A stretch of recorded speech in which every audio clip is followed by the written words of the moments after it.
Pokoke kula warai iki sampeyan nak ketemu Allah ben selamat niku kula jamin lah. Nah ilmu kula niku orisinil. Allah niku gak ada adat, gak ada sunnah lah dalam bahasa Quran.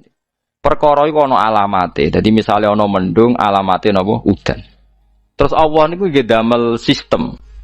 Salih waladzi ja'ala syamsa diya awal qamara nura wa qaddarahu manazila li ta'lamu adadas sinina napa wal hisab. Sehingga di sistem itu kita tahu musim hujan itu misalnya musim ini. Kalau musim kemarau ini posisi bintang pas di sini. Sehingga wong Jawa sing goblok lah roh iki musim hujan iki musim kemarau. Kalau ahli hisab, ahli astronomi ngerti kalau matahari di sini berarti musim ini, kalau matahari di sini musim ini. Begitu juga musim panas, musim gugur macam-macam. Itu kita tahu, itu sunnahnya Allah dan itu yang bikin Allah, kita tahu. Tapi sekali ada hujan kok kamu bilang begini, wajar udan deres wong rendeng.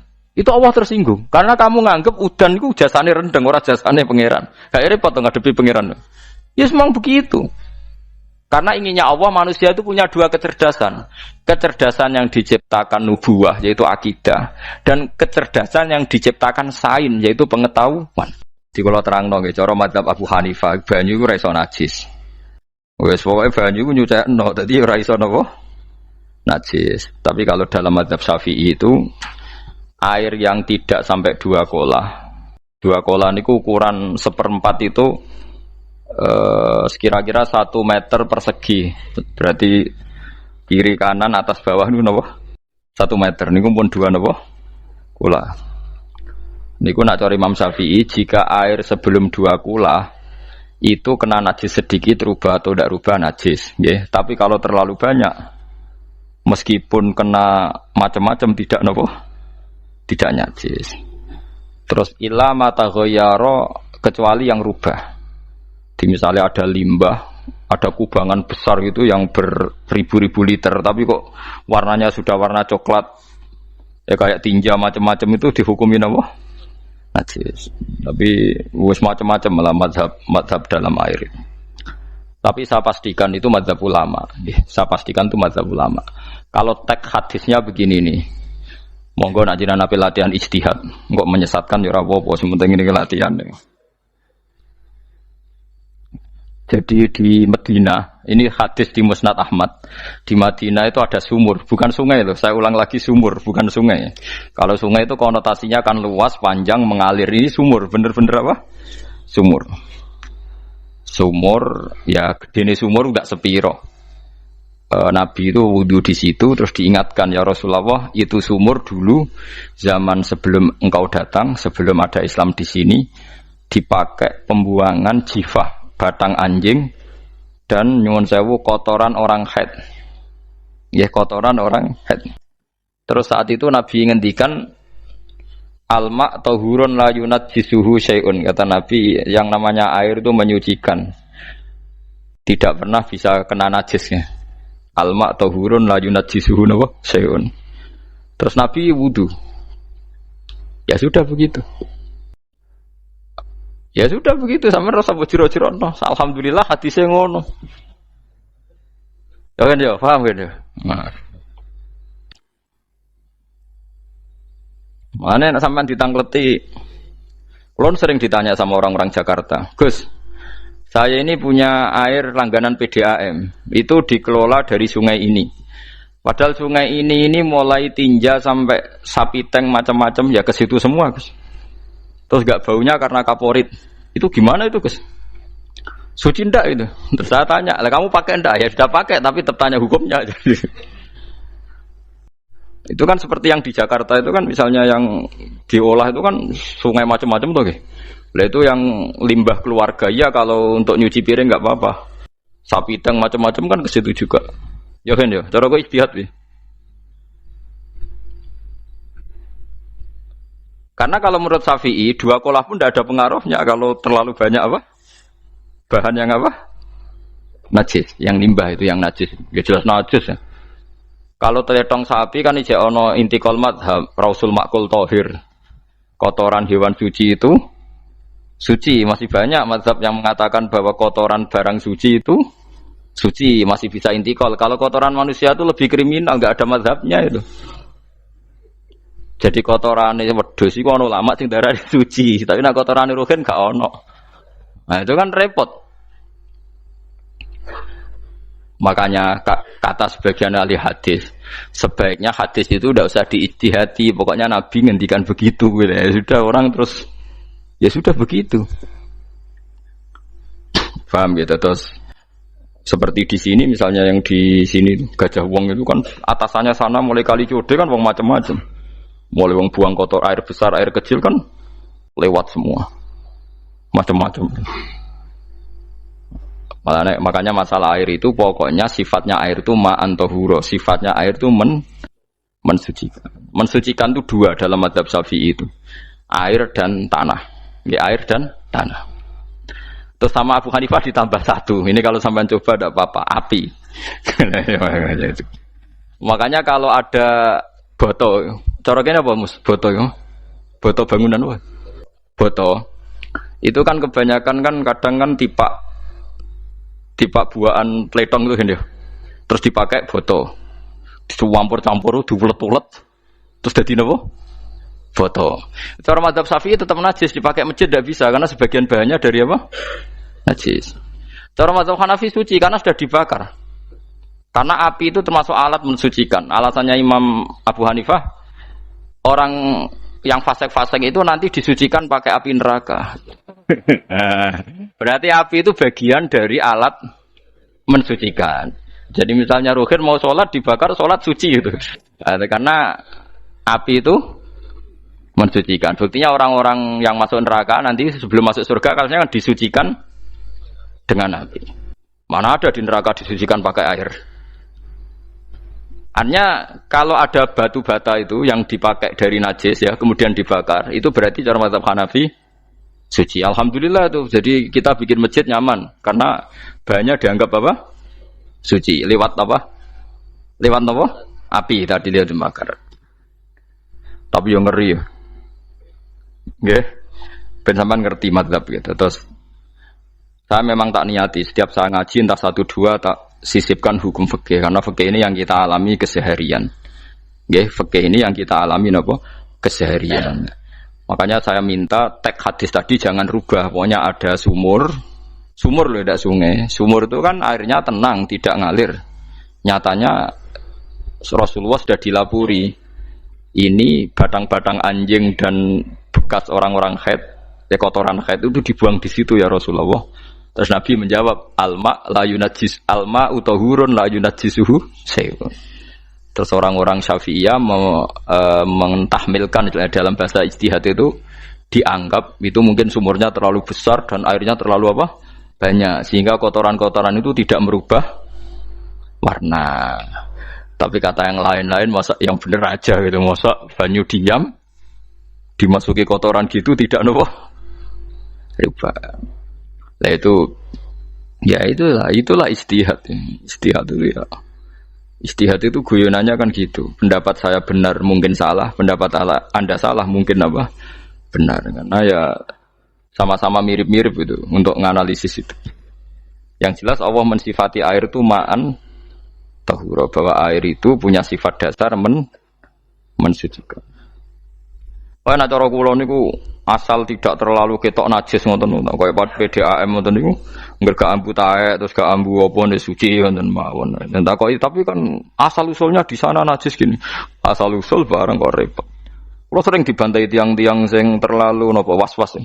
Tapi jelas saya tahu sendiri. Sapi teng itu ngalir ke sungai gini-gini saya tahu sendiri. Tak jawab, saya juga tahu sendiri dari langit itu langsung air turun. Jadi artinya kalau dia melihat sisi najis ke sapi teng, kamu melihat sisi dari gunung Merapi, dari langit kan langsung turun. Jadi kalau eling najis ya, tak eling suci ini kan saya gitu. Dia ngilingi yang sisi najisnya dari apa? Limbah apa? Keluarga. Wa anzalna minas sama'i ma'an tahura. Air itu mensucikan. Nah, terus kedua masalah fikih yang saya jelaskan di sini, tahur itu sifat mubalaghah dalam madhab selain Syafi'i. Saya ulang lagi ya. Kula warai lugat ke. Kalau orang biasa terima kasih disebut syakir, disebut apa? Syakir. Kalau terlalu banyak terima kasih disebut apa? Syakur. Kalau kadang memaafkan disebut ghafir, orang yang memaafkan. Kalau sering memaafkan disebut ghafur. Jadi dalam disiplin lughat, kalau wazan fa'ul itu berarti menunjukkan terulang-ulang. Paham nggih apa? Terulang-ulang. Sehingga mazhab selain Syafi'i mengatakan air satu ciduk kan ya. Dipakai wudu, setelah itu mustakmalnya dipakai lagi boleh. Mustakmalnya dipakai lagi boleh. Alasannya fa'ul itu mubalaghah gitu loh. Jadi sesuatu yang terulang. Paham ya? Saya ulang lagi ya. Tohur itu kan wazannya fa'ulan. Tohuran berarti wazannya fa'ulan. Fa'ulan itu berarti ikut wazan mubalaghah. Kalau ghafir mengampuni, kalau ghafur sering mengampuni. Syakir terima kasih. Kalau syakur sering terima kasih. Berarti kalau tohir suci, kalau tohur sering mensucikan. Nah, makanya selain Syafi'i mengatakan air asal suci mensucikan dipakai berkali-kali tetap suci mensucikan. Artinya tidak ada mustakmal, ya, tidak ada apa. Tapi kalau dalam mazhab kita kan sekali bekas wudu mustakmal, bekas junub mustakmal karena sudah pernah dipakai sesuci. Nah itu mazhab kita, mazhab Syafi'i. Sama nanut di soalnya kalau cerita sama nak kedesek nganggo sing gampang mawon. Jadi gampang kan.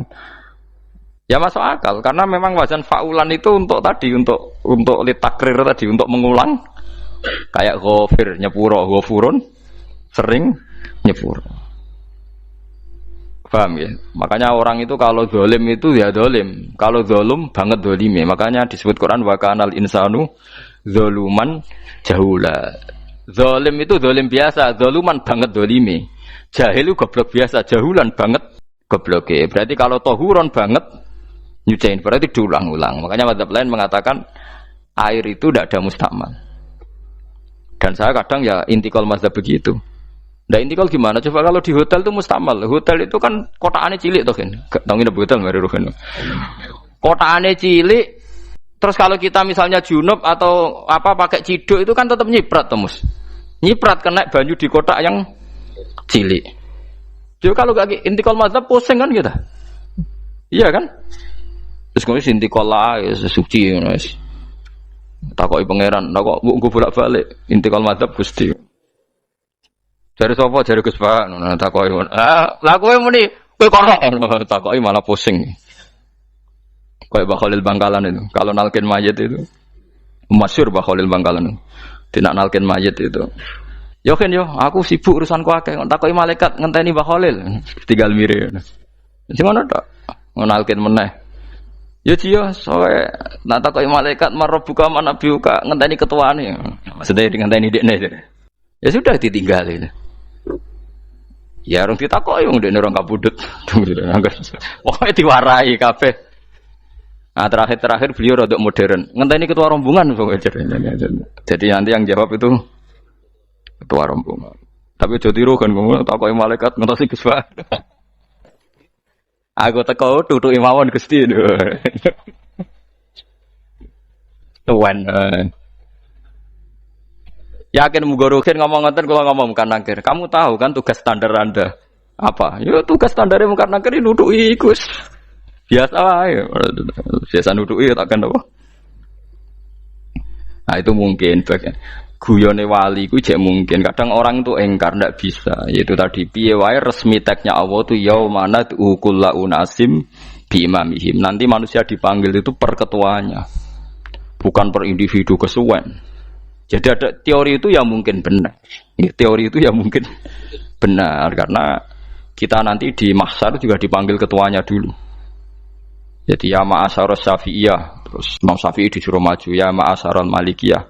Karena ketua ini nanti yang menciptakan mazhab. Karena ada pepatah an-nasu ala dini mulukihim. Manusia itu ngikuti tradisi ketuanya. Lagi coba orang Indonesia mbok bodoh, mbok ora, mbok pinter, mbok ora nggak Abu Bakar ya radhiyallahu anhu. Coba kalau tradisinya Syiah, mungkin Abu Bakar laknatullah alaihi kan gitu. Ya kita tidak tahu begitu. Akhirnya kita ketiban apik karena menghormati apa? Sahabat. Artinya ketua itu penting, menciptakan suasana ketua itu penting. Coba kalau tanpa ketua, mungkin kita tidak punya tradisi. Makanya yang dipanggil itu ketuanya. Makanya sampean milih ketua itu yang benar. Setidaknya orang ikhlas. Misalnya rapati bener, penting ini ikhlas. Ngeri itu kalau pas sampean dipanggil nunjuk ketua itu, kemudian ketua partai, wah panggil pangeran bingung sampean. Ketua sopo nyebut ketua partai. Ketua partai dia celuk pangeran Melayu. Wah ngadepi pangeran meriang tetep. Paham ya? Jadi nanti sampean itu ditanya itu lewat nopo? Lewat nopo? Ketua. Terus ketua nanti itu ngecek ada nur yang dipakai alamat dia ngikutin ndak. Nah, yang paling ngeri ya termasuk Rasulullah. Rasulullah itu nanti pakai standar itu. Inna umati yut'auna yaumal qiyamati hurran muhajjalin min atharil wudu. Itu kan ada tanya jawab sama sahabat. Kata Rasulullah, kamu tidak usah khawatir kalau saya meninggal. Meninggal saya itu baik. Hayati khairun lakum wa mamati khairun lakum. Saya hidup di antara kalian ya baik, setelah saya meninggal juga baik. Ya Nabi ya unik. Amma hayati fali asunna lakum as-sunan. Kalau saya masih hidup, berarti saya bisa meneladani kamu melakukan beberapa sunnah, beberapa tradisi. Sunnah itu tradisi. Jadi orang kudu artinya sunnah itu wajib atau sunat. Buktinya di Quran ada sunnatallahil latif sunnatullah fil ladzina khalau min qabl. Jadi sunnahnya, tradisinya Allah menghukumi orang-orang dulu. Itu bisa orang benar, bisa orang tidak apa? Benar. Kata Nabi, kalau saya masih hidup, fali asunna lakum asunan, saya bisa mentradisikan kamu beberapa sunnah, bisa wajib, bisa sunnat. Wa amma wafati ya khairun lakum. Kalau saya sudah meninggal nanti juga bagus. Mergo aku nak SK pundhut jare Nabi, aku jejer pangeran. Dadi nak roh kowe apik, saya muji Allah, nak roh kowe elek, langsung saya minta ampunan kepada Allah. Dan semua umatku nanti diampuni. Terus Nabi mulai menangis. Tapi ada beberapa masalah. Ketika orang-orang itu ternyata umatku, mau saya ajak ke surga, kata Tuhan, kata Allah, innahum qad ahdatsu ba'dak. Mereka ini bikin aturan aneh-aneh setelah kamu Muhammad. Terus Pak aku suhkon ya sudah kalau gitu tak tinggal ke surga, tidak ikut masuk surga. Nah kemudian ulama berdebat ahdatsu itu apa? So, ada yang itu bid'ah gitu, macam-macam. Kalau ulama Sunni ahdatsu itu ya bid'ah ibadah mahdhah. Jadi misalnya orang melakukan sholat zuhur kok 6 rakaat itu kan wong nganggur papat es kesel kok malah muni 6 itu loh. Utawa zuhur kok mau 3 rakaat itu kan ya itu bid'ah. Karena ibadah mahdhah. Tapi kalau masalah sosial itu fleksibel. Fleksibelnya adalah misalnya dulu Nabi naik unta, orang yang anti bid'ah juga naik Innova. Padahal dulu naik unta. Orang-orang yang poligami itu ya tidak nunggu istri pertama mati. Padahal dulu Nabi poligami setelah Sayyidah Khadijah meninggal. Ya mereka baik-baik saja. Alasannya poligami sunnah Rasul. Padahal nak detailnya sunnah Rasul poligami setelah istri pertama meninggal. Jadi kayak Ruhin itu belum boleh. Istrinya kan masih hidup 2 dia. Tapi sudah.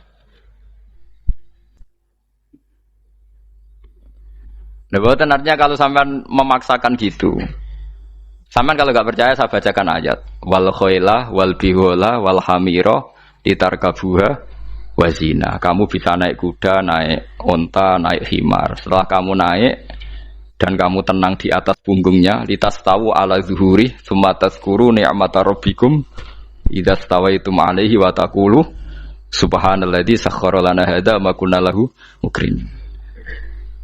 Artinya ketika kita naik onta zaman dulu dan tagnya memang onta, itu terus kamu baca subhanalladzi sakhkhara lana hadza.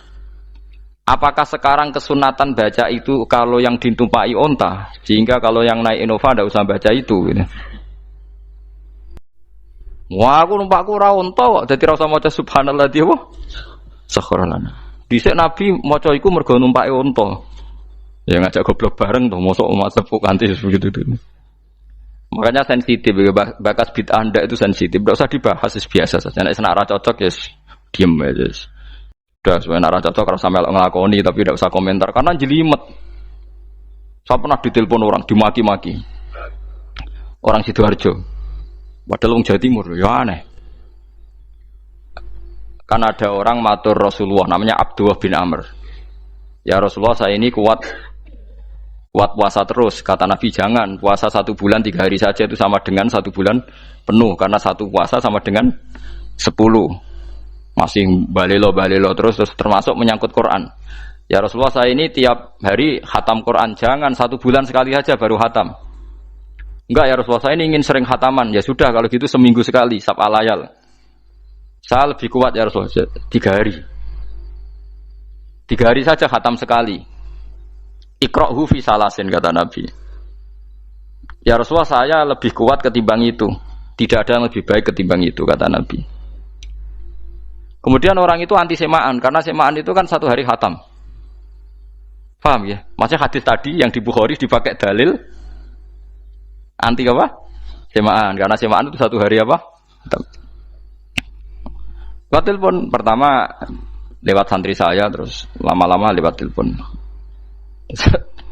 Saya tanya, kamu bacanya hadis kira-kira sama saya banyak mana? Kayaknya banyak jenengan. Terus saya tanya, betul Nabi menyuruh khatam tiap 3 hari? Ya. Betul Nabi nyuruh khatam tiap 1 bulan? Ya. Ya sudah lakukan saja. Anda sering enggak khataman tiap 3 hari? Tidak pernah, setahun aja tidak mesti. Lah iya kalau Nabi melarang baca Quran tiap hari kamu setuju, tapi Nabi nyuruh tiap hari khatam kamu tidak setuju. Enggak apa-apa, kamu anti semaan enggak apa-apa, tapi lakukan perintah Nabi tiap 3 hari khatam. Menang deh. Lah itu maksud saya. Anda tidak apa-apa milah-milah bid'ah sesuai versi Anda, pemahaman Anda, tapi yang fair. Kalau Anda anti semaan ya harus tiap 3 hari khatam karena dawuh Nabi iqra'hu fi kulli salasin. Enggak juga kan mereka juga orang yang enggak jarang baca. Jarang baca apa? Lah itu enggak fairnya di situ. Makanya ya biasa mawon. Cuman semaan apal Quran wis semaan. Nah apal Quran ya wiridan, malah lucu to apal Quran kok semaan. Ya yes, ngono ae apal ya nyemak kan, kok kesel dimulai. Jadi bang nyemak sampai gremeng. Bariku mangan entek akeh kan malah lucu. Wong nyemak yo udah kurang ajar. Jajal kok nyemak ki delok ngarep mbek guri tok, gres kebar ya wis. Aku seru kelakuane wong nyemak. Kan dekne ra apal kan ya. Biasane nyegat guri to. Kok agar gurine kembar pojok. Wis. Kok agar gurine pojok kembar. Ya sing semaan akhire pinter sing maca kembar gurine. Paham gitu terus pau gitu tohuron gitu tak latih memahami Quran secara luwat. Quran bagaimanapun bilisanin arabiyyin mubin. Ada ulama yang berpendapat tohir itu dimubalaghahkan tohur seperti ghafur, syakir, syakur. Sebab itu menurut mazhab ini tidak ada air apa musta'mal. Tapi kita biasa mazhab Syafi'iyah apa? Ada apa? Ada musta'mal. Itu masalah-masalah ijtihadiyah, ini masalah-masalah ijtihadiyah. Kalau masalah ijtihadiyah tadi pendapat saya benar mungkin salah, pendapat Anda salah tapi ya mungkin benar itu. Wa anzalna minas sama'i ma'an tahura mutahhiran tegese banyu iku sing nyucekno. Linuhya supaya maringi urip ingsun. Bihi sebab anane banyu baldatan ing daerah maitan kang mati. Jadi istilah resmine pangeran yo aku nak nguripno bumi iku yo nganggo lantaran banyu.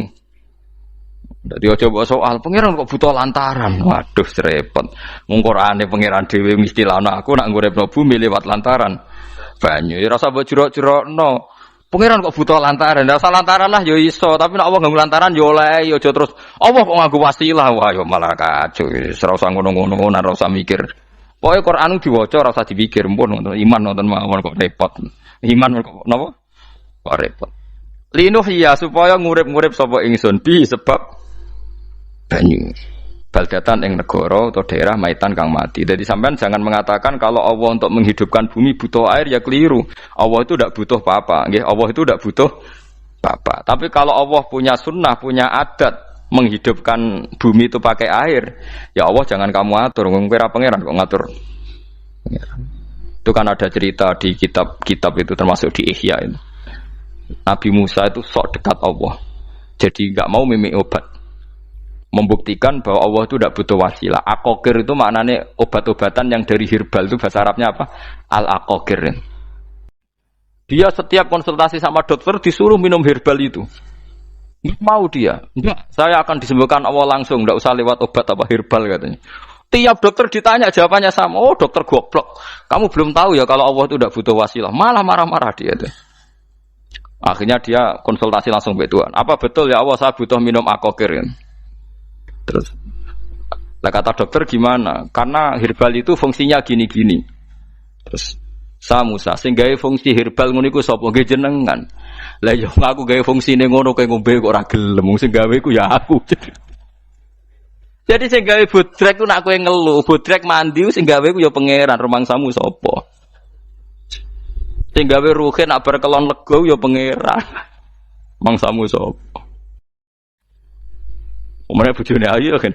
Ah, sing wis pangeran ora usah aku isin gengsi, ora usah ngono. Lha muni elek dibanding bojone ning swarga, nek ning donya ya ayu, nguruhin ya diselera kok udarane.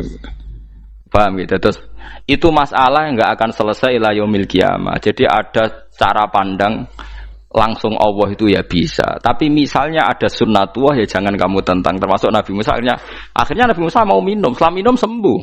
Terus ketika sembuh diberitahu Allah, memangnya kenapa kalau minum obat itu? Obat itu ada khasiatnya yang bikin juga Allah. Kok kamu hindari itu alasannya apa? Wong yang bikin juga Allah. Makanya kalau kamu percaya wasilah, kalau terpaksa percaya, kamu harus yakin bahwa nomor satu adalah Allah Subhanahu wa Ta'ala.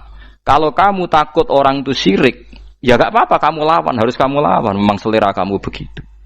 Kamu harus tidak usah ikut pakai, wong kamu khawatir, tidak apa-apa. Jadi sing khawatir syirik, ora usah nganggo ali-ali, ora usah nganggo ake, tapi sing seneng dagangan, ya nganggo. Ora usah jimat-jimatan, ya niati napa? Booming ngoten mawon niati tak. Kulo nu akeh larang sedurunge rame-rame akeh. Barang akeh kerame terus mboten kula nggo. Wah, darani murah repot. Nggih kula mboten sombong. Dulu akehnya bapak itu zaman Bapak Sugeng tuh pernah ditawar ditukar mobil. Zaman itu mobilnya seharga 60 juta. Dan itu wasiat Bapak untuk saya. Saudara saya sepakat itu untuk saya. Dulu kadang-kadang tak pakai. Setelah akeh booming terus dikira ini yang gelondongan berapa kilo. 25.000 muruah camah cara Jawa camah tidak pernah tak pakai. Saya yakin ikut turun itu aki-aki yang mahal itu karena dikira yang produk ya yang masal itu yang itu.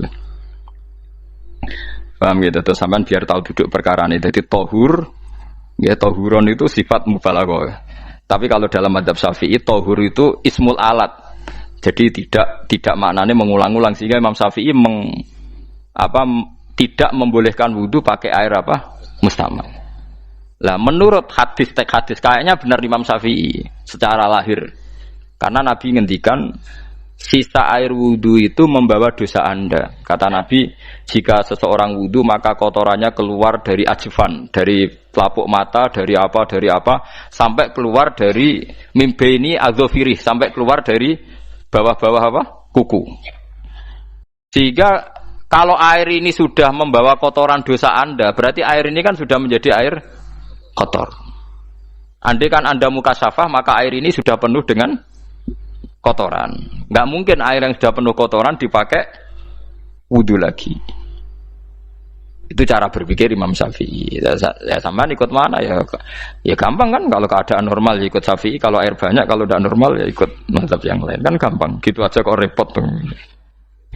Ya itu pentingnya orang ngaji ya di situ tuh harus banyak pilihan. HP kartune loro masa madzhab mesti tok. Nah, itu gitu. Ya pokoknya gitu. Kalau yang percaya wasilah ya pakai istilah pangeran linuhyabi baldatam maita, ada kata bihi. Allah menghidupkan bumi itu dengan pelantaraan air, padahal Allah tidak butuh perantaraan. Tapi yang anti ya gak apa-apa. Memang yang percaya wasilah itu ya bahaya juga. Yes, pokoknya yes. Sudah pakai 2 kartu apa susahnya tuh? Ya gak apa-apa. Asal ada ilmunya. Ya, tidak karena emosi. Memang ada apa? Ada ilmunya. Linuh ya bihi baldatam maita. Wanus qiyahu. Lan nyirami ingsun yastawi podo baldata maita bitakfif lan takfif maita, maksudnya buatan mayita tapi napa maita. Yastawi podo fi ing dalam dawa maita napa al mudzakkar muannas lan muannas. Zakarahu mudzakarna sapa Allah taala hu ing dawa maitan bi tibaril makani kelawan diitung tempat. Maksudnya maitan. Wanus kiyahu meniku masalah nahwu. Lan nyiramno ingsun hu ing banyu ilma ategese banyu mimma sing perkara khalaqna kang wis gawe ingsun. Ingsun gawe siraman an aman ing pira-pira raja kaya kewan. Ibilan tegese unta wa bakaronan sapi wa namanan wedhus. Wa anasiya lan pira-pira manusa kafiron kang akeh. Iki unike Quran. Kadang kewan mbek manusa iku dibakas dhisik kewane. Engko nek ndelok dosa mbek ora ya apik kewan. Tapi nek ndelok diakal mbek ora ya apik manusa. Tapi nek didelok manusa mbek kewan iku dosa ndi? Dosa manusa. Mulane nek salat istisqa iku kesunatane gawa kewan. Lho nggih tenan mboten guyon sampean delok kabeh kitab fikih nek salat istisqa kesunatane iku wong kon gawa apa? Kewan. Tapi aja kethek lho ya. Contohnya ngono iku ya kaya wedhus sapi, terus kaya kethek ula bulus wah, malaikate bingung wah. Ajete kewan tapi aja bulus kethek ula. Mulane teng daerah mriku, teng daerah Sarang nate kekeringan. Bareng kekeringan tiang salat istisqa ono sing go sapi, go wedhus. Delalah bar salat istisqa iku udan. Tapi kula seneng mbek kiai ini. Pas udan kiai ini ngendikan itu. Kowe aja GR nak udane krana kuwi ya krana sapi mek wedhus iki. Mergo ora duwe dosa, mergo ora duwe dosa. Lah ya itu agama. Agama itu kita ta'abudi. Wong kita jare makhluk paling terhormat. Tapi nyatane nak istisqa butuh bantuan kewan. Itu kesunatan istisqa ngoten to. Tem mriki ngoten mboten. Do nuntun wedhus to. Napa? Mboten sing tek teng kitab-kitab Pak Sami to. Kan go kewan kan? Ya, tapi ya soal kewan mau iso mbayakno. Wah, lah nek wong pasar ngasem mbok gawa mulai ular kobra macam-macam ya, Pak. Malah repot. Ndak ini menunjukkan nggih, karena manusia iku akeh dosane. Mulane jemben teng ora-ora mahsyar iku manusa ora kepengin apa kewan ora kepengin dadi manusa, tapi manusa kepengin dadi kewan. Makanya nanti ketika ngadepi hisab gak kuat wa yaqulul kafiru ya laitani kuntu napa turaba. Maksudnya kuntu turaba ya Allah saya jadikan kewan sing di akhir segalanya didhawuhi Allah kuni turaban. Kamu sekarang cukup jadi turab. Intine manusa sampeyan teng ora-ora masaru bayangno kaya kewan sing akhir hayate mau didadekno napa lemah. Nah, kadang-kadang manusa itu dalam siklus ini apik kewan malah didhisikno mimma khalaqna napa an-aman riyen ya. Kalau dilihat dari dosa ndaknya, kalau dilihat dari manusia makhluk terhormat macam-macam ya apik manusa. Wa anasiya lan pira-pira manusa kasiron kang akeh jamu insan ente lafat anasi jamu lafat insan. Wa suhute asline lafat insan iku anasinu. Fa udilat moko digendi apa anunun digendi ya aning ya. Wa timat lan dene sopno fiha ing dalem ya apa enggang dalam ya apa al ya ya. Maksudnya ya sing sangka nun diidghamno be ya asli.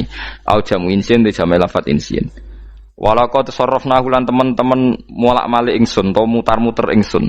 Hu ing ma'il ma'atik sebanyo bainahum antarane wong akeh liat zakaru supaya gelem eling sapa ngakeh. Asluhu ya tadzakaru. Niki kok usum nahwu. Utimat ya gamna apa ata fi dzalik ing dalam dal wa fi qiraatin liat kuru bi sukuni dzal wa dhammil kaf. Liat kuru nikmat Allah ing nikmat Allah taala bihi klan ma. Fa aba mongko moh sapa aksarun nasi sapa akeh manusa. Moh ila kufuron kecuali mungkiri ning nikmat juhudan tegese mungkiri ning nikmat ngingkari ning nikmati maring nikmat haitsu qalu sekirane ngucap sapa ngakeh mutirna bina ikada mutirna den kei udan kita bina ikada sebab posisi perbintangan iki supaya kula warai iki sampeyan nak ketemu Allah ben selamat niku kula jamin lah nak ilmu kula ni orisinil Allah niku gak ada adat gak ada sunnah lah dalam bahasa Quran ini. Perkara iku ana alamate. Dadi misale ana mendung alamate napa udan. Terus Allah niku nggih damel sistem. Misale waladzi ja'ala syamsa diya awal qamara nura wa qaddarahu manazila li ta'lamu adadas sinina napa wal hisab. Sehingga di sistem itu kita tahu musim hujan itu misalnya musim ini. Kalau musim kemarau ini posisi bintang pas di sini. Sehingga wong Jawa sing goblok lah roh iki musim hujan iki musim kemarau. Kalau ahli hisab, ahli astronomi ngerti kalau matahari di sini berarti musim ini, kalau matahari di sini musim ini. Begitu juga musim panas, musim gugur macam-macam. Itu kita tahu itu sunahnya Allah dan itu yang bikin Allah, kita tahu. Tapi sekali ada hujan kok kamu bilang begini, wajar udan deres wong rendeng. Itu Allah tersinggung karena kamu nganggep udan itu jasane rendeng ora jasane pangeran. Gak repot to ngadepi pangeran. Ya memang begitu. Karena inginnya Allah manusia itu punya dua kecerdasan. Kecerdasan yang diciptakan nubuwah yaitu akidah dan kecerdasan yang diciptakan sains yaitu pengetahuan. Itu inginnya Allah.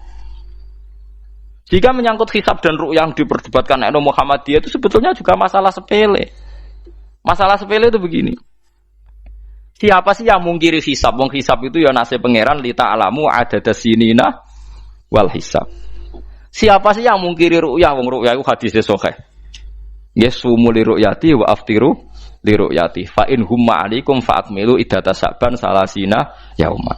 Jika kamu ragu ya ikmal. Ikmal itu menjadi 30 hari. Sekarang sampean saya tanya, ikmal 30 hari itu dari hisab apa ru'yah? Hisab kan namanya ikmal itu pakai saiki wis 29, nek pengen ikmal 30. Lho ikmal itu ru'yah ta hisab? Hisab. Jadi apa susahnya sih pakai dua ilmu itu? Tapi sekarang jadi politik identitas. Pokoknya kalau ru'yah itu NU, kalau hisab itu Muhammadiyah. Terus dijak goblok bareng kan gitu ya. Mulane susah jadi ulama itu. Mergo dijak goblok nih. Ya sama seperti kunut ndak kunut. Saya Muhammadiyah itu lahir tahun 1912, NU 1926. Orang tahu semua sebelum itu zaman Madzhabul Arba'ah Abu Hanifah itu ndak kunut. Imam Syafi'i kunut. Terus kamu bilang Syafi'i NU, Abu Hanifah Muhammadiyah. Memangnya Imam Syafi'i tahu Rois Am? Jadi kita yang ulama itu biasa saja karena melihat Imam Syafi'i itu kunut, Abu Hanifah tidak kunut. Tahu-tahu sekarang jadi politik identitas kalau kunut itu NU, tidak kunut Muhammadiyah. Memangnya Imam Syafi'i tahu dadi Rois Am ning PBNU sing liwat ahwa kan mboten ate. Jadi kalau ulama itu lebih sederhana cara berpikir.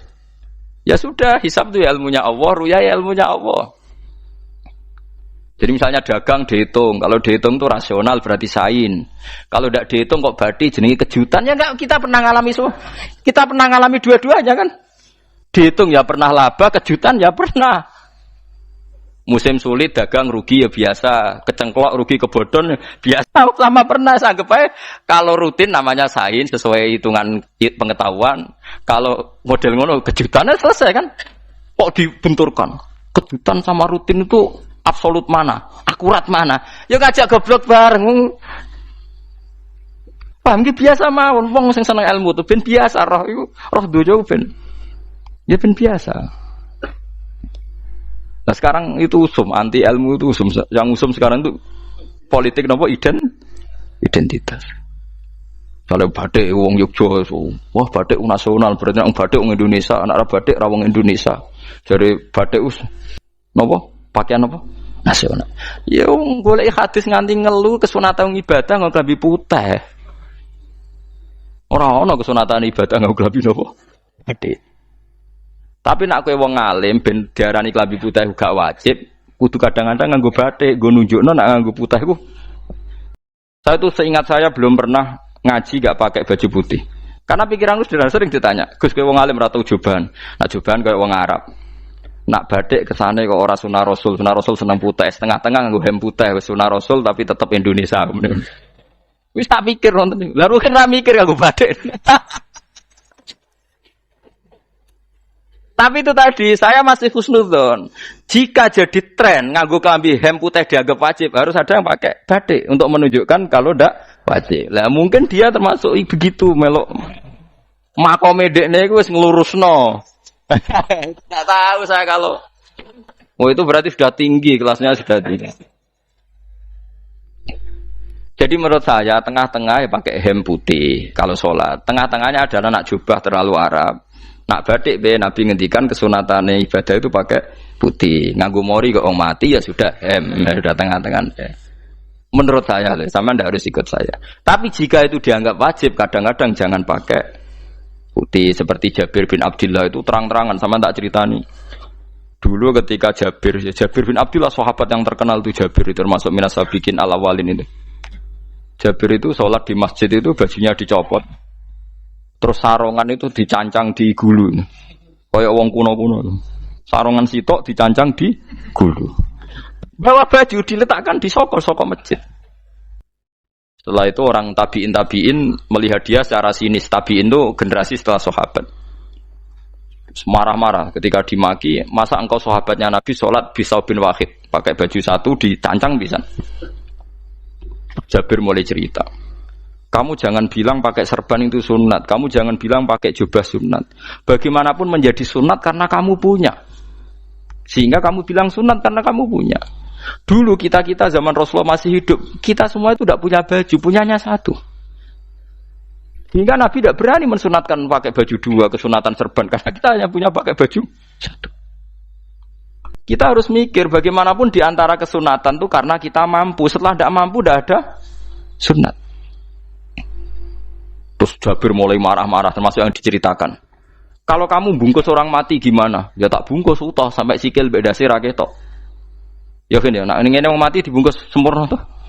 Nanti kok pepes itu ya dibungkus. Terus bariku lagi dibuka raine ya, ya mus, sing mudin rai ya. Terus Jabir cerita, cara kowe wajib to ora jare Jabir? Nggih wajib. Ya wajib mergo iso. Terus dia cerita, dulu Sayyid Hamzah, dulu bapak saya Abdullah Jabir bin Abdullah.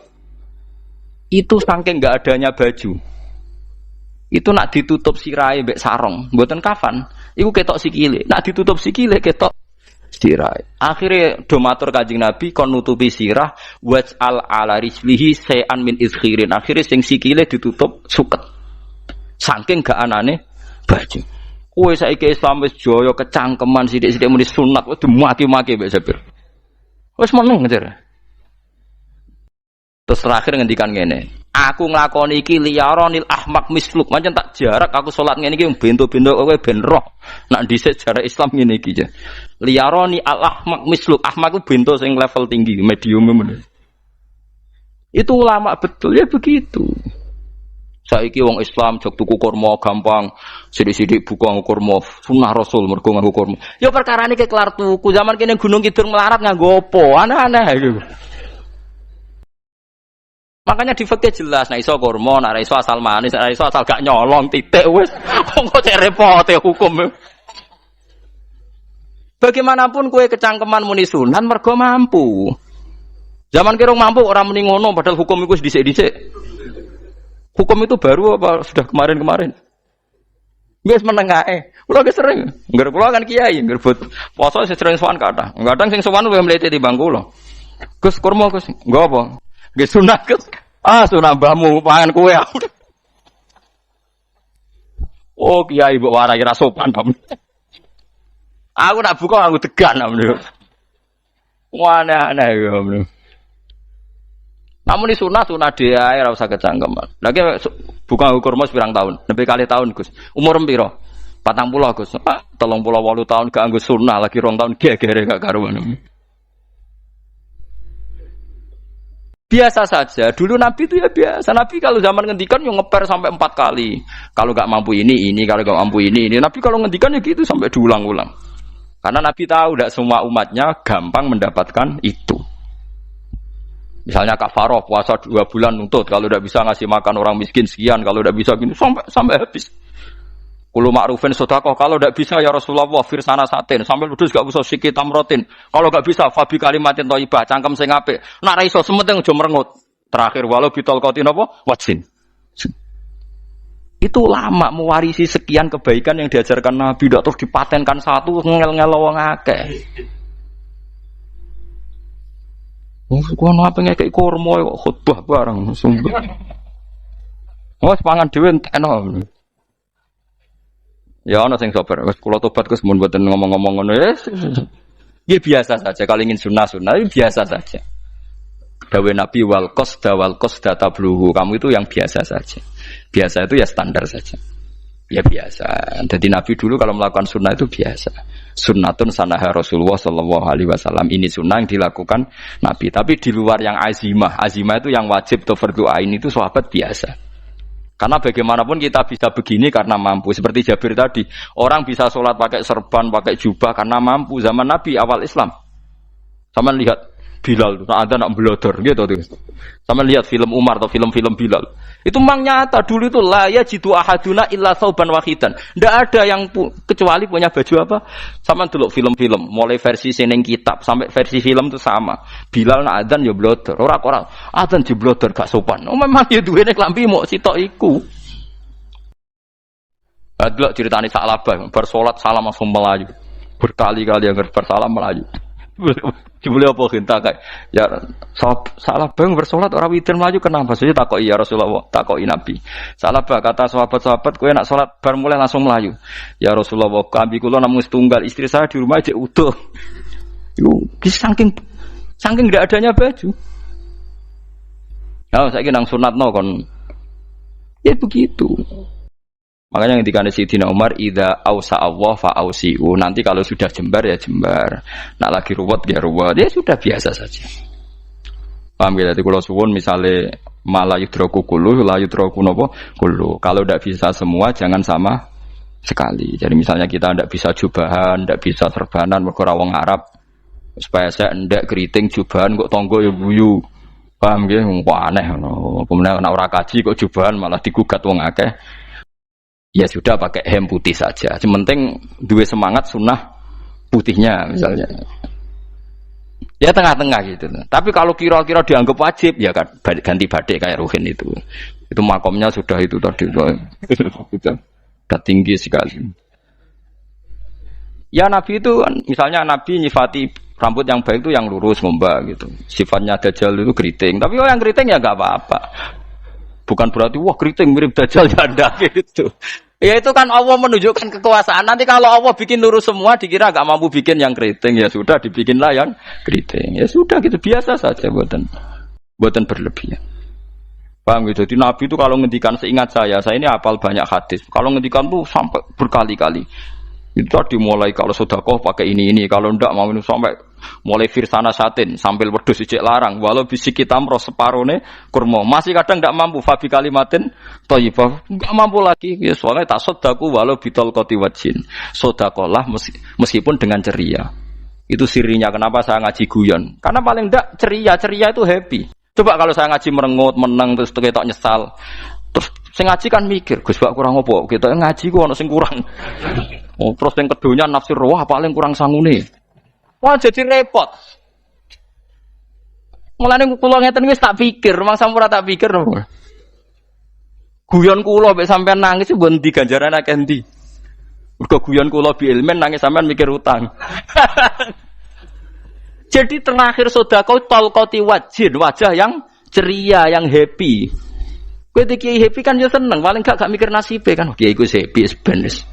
Jajal misalnya kayak dikiai kok rogen sumpeng maca kukar kukur bariku angop bariku kukur meneh kan wong mikir wayahe tanggale bayar apa piye kredite waduh apa wayahe ditarik sepeda motor kan orang terus menafsirkan macam-macam sing elek sing wong alim mulai nafsir paling terkipe ra iso wah paling elek ya nek wong alim kan ana ukur-ukur mesti nek sing suudon kan paling macane bingung terkipe ngono. Ya macam-macam lah sesuai asumsi napa. Jadi kula suwun lah sama nak dadi kiai nak ra iso sedekah macamnya terakhir ceria. Mergo Nabi ngendikane terakhir tasaddaku walau bitol qoti wajhin. Bersedekahlah meskipun dengan keceriaan napa muka atau wajah. Namun kalau itu Nabi diulang-ulang. Jadi kalau ngendikan tuh diulang-ulang. Sekarang tuh orang mau mendorong sunnah Rasul itu satu. Ya berat bagi yang enggak bisa melakukan itu apa? Yang enggak bisa melakukan itu apa? Jadi dibacalah hadis itu dibaca utuh. Ya bukan kita apa ya mau sekolah kepingine kabeh umat Nabi itu happy. Mergo selama itu tidak maksiat berarti anut ajaran Kanjeng Nabi Muhammad sallallahu alaihi wasallam. Ma khuyira Rasulullah baina amrayni ilakhtara aisarohuma malam yakun isman. Rasulullah itu tidak pernah disuruh milih dua hal yang berbeda kecuali milih yang paling gampang. Asal itu tidak barang dosa. Itu hadis muttafaq alaih. Ma khuyira Rasulullah baina amrayni ilakhtara napa aisarohuma malam yakun napa isman. Jadi Nabi itu tidak disuruh milih dua hal, mesti milih yang paling gampang asal tidak napa dosa. Makanya Nabi kalau ditanya, ya Rasulullah, sampai nanti tawaf pakai unta apa ndak? Kesel ndi? Nggih kesel melaku, ya naik unta saja. Makanya Nabi kalau tawaf dulu pakai apa? Unta. Terus saiki mulane Arab Saudi PG MRT mergo dhisik Nabi unta terus saiki nganggo apa? Kereta lingkar. Sekarang baru diperdebatkan. Cek kurang ajar itu sebenarnya no tamu spesial, misalnya pejabat negara sebenarnya atau tawaf numpak kereta muter. Diarani rasa dhisik Nabi numpak unta, diarani sah cek kurang ajar ning dhuwur. Terus sampai angop-angop terus tawaf. Sampeyan muni sah ta ora ya, jajal. Muni rasa Nabi dhisik tawaf. Ngagem to muni sah kok kurang ajare. Wah, ya misale numpak kereta asenan mbek anggap sithik-sithik sebeng 7. Kurang ajar juga. Saat ini lebih diperdebatkan, tapi ya mbok sing bakas ngono ben ngerti hukum sampean ben ora anak kiai ku bingung ulama yo mikir hukum iku ketok ceria kula sampean ora bingung ora ceria fa ba mongko mo sapa aksarun nasi sapa akeh manusa mo ila kufuron kecuali ngafirin emate Allah juhud tegese ingkar li nikmati maring nikmat haitsu qalu sekirane ngucap sapa kufar mutir nabi nawi kada mutir nadien kaeringi udan kita binawi kada sebab posisi bintang sing ngene iki. Walau syi'na la ba'atsna fi kulli qaryatin nadhira.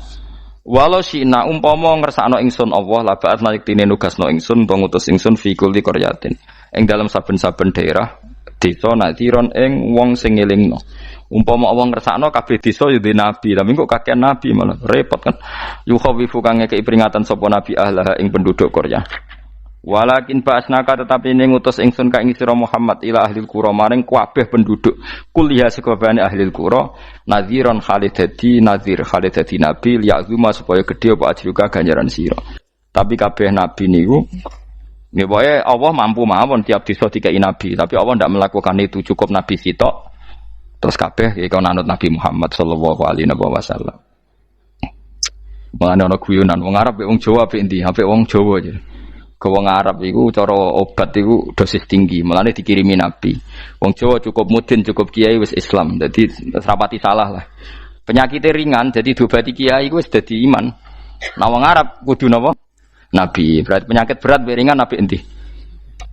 Apik ringan, mulane jare kiai Jawa, kita apik wong Jawa kus mbek wong Arab. Mergo ora butuh napa?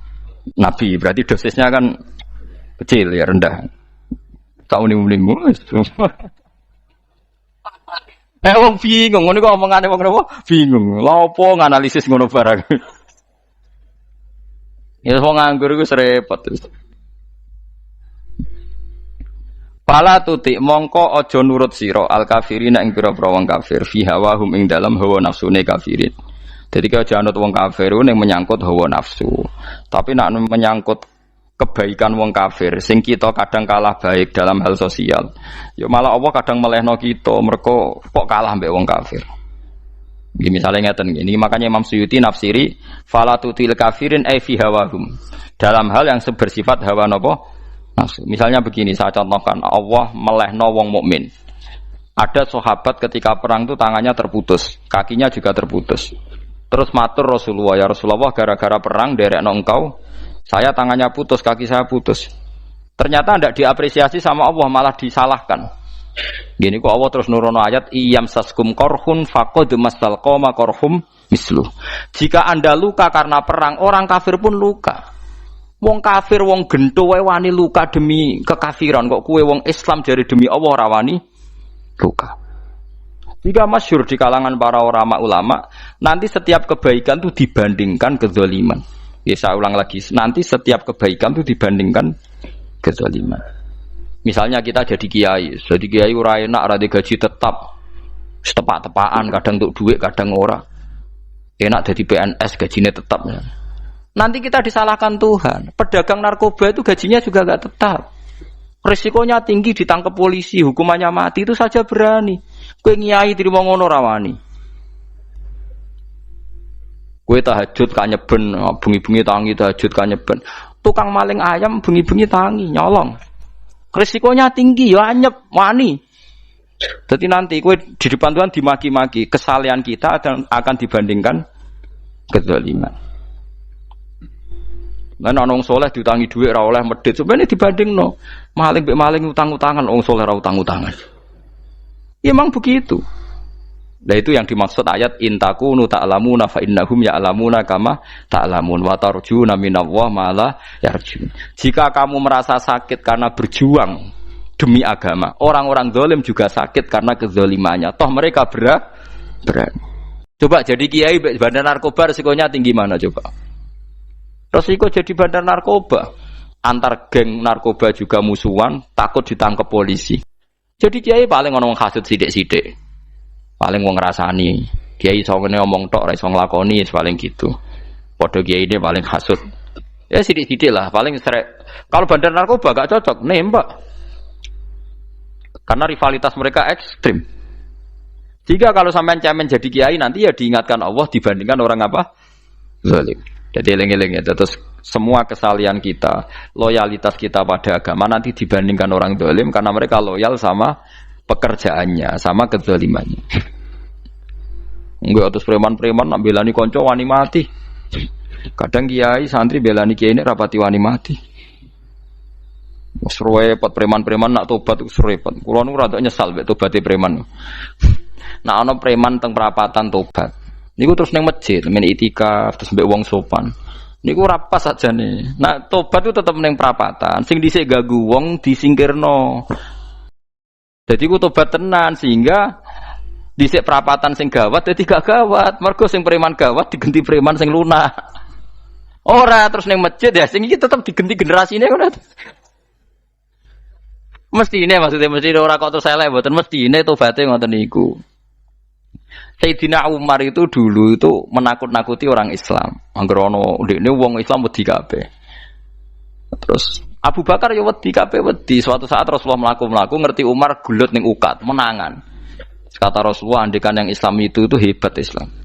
Hanya Rasulullah berdoa wa ma'izal Islam fi Umar. Akhirnya Umar masuk Islam. Hari Kamis masuk Islamnya.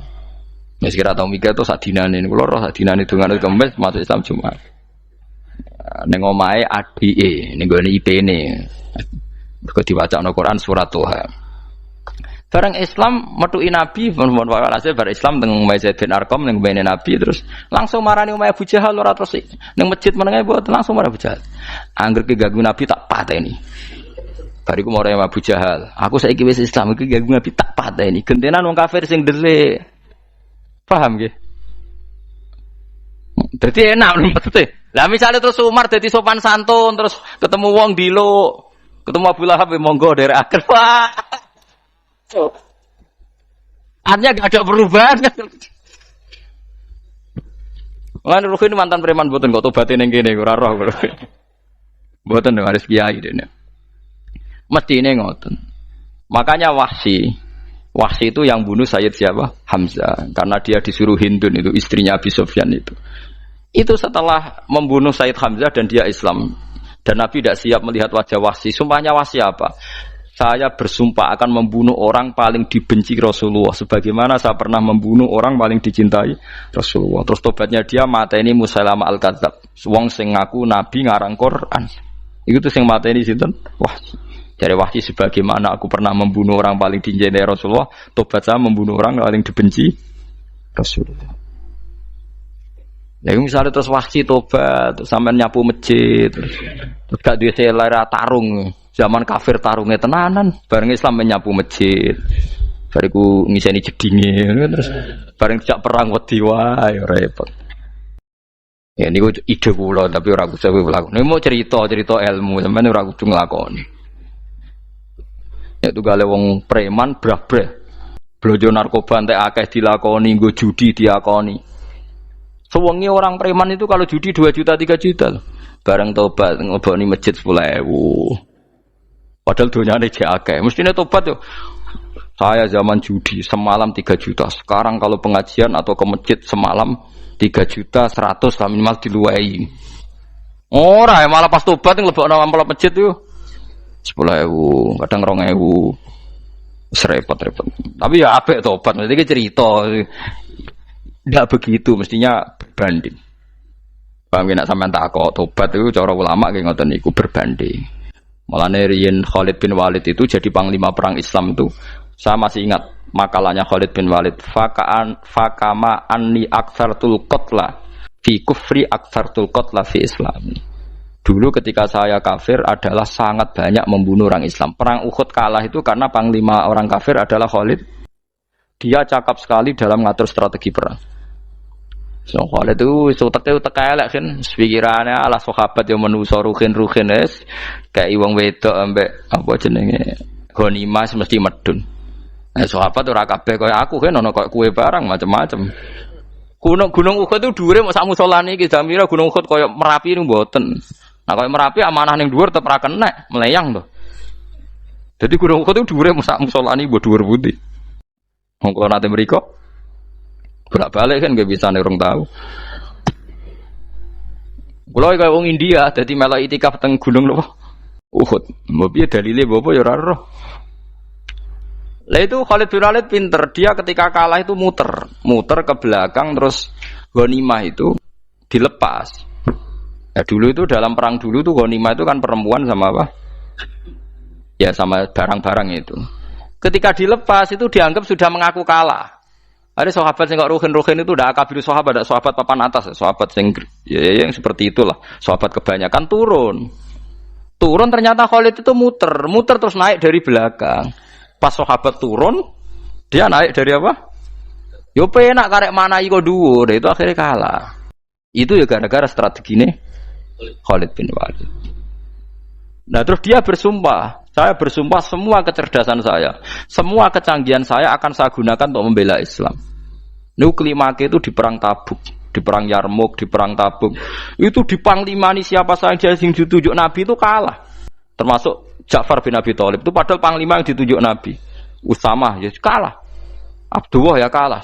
Semua yang ditunjuk Nabi itu mati semua. Akhirnya panglima diambil siapa? Khalid. Taruh saja gini strateginya. Anggap saja Arab itu padang pasir. Tidak sampean biar tahu bahwa orang soleh yang cerdas itu banyak. Jangan kira soleh itu tidak butuh kecerdasan, butuh. Arab itu kan padang pasir. Mau jelas gini gambarannya apa? Padang pasir. Itu kalau perang itu kan taruh saja orang Islam itu 3.000 musuhnya 10.000. Memang kejadiannya gitu 3.000 musuh 10.000. Itu kan berbanding berapa itu? 30 ya? 1 banding 3 ya? Nah itu dulu pasukan-pasukan Islam dulu itu sama-sama seperti soft sholat.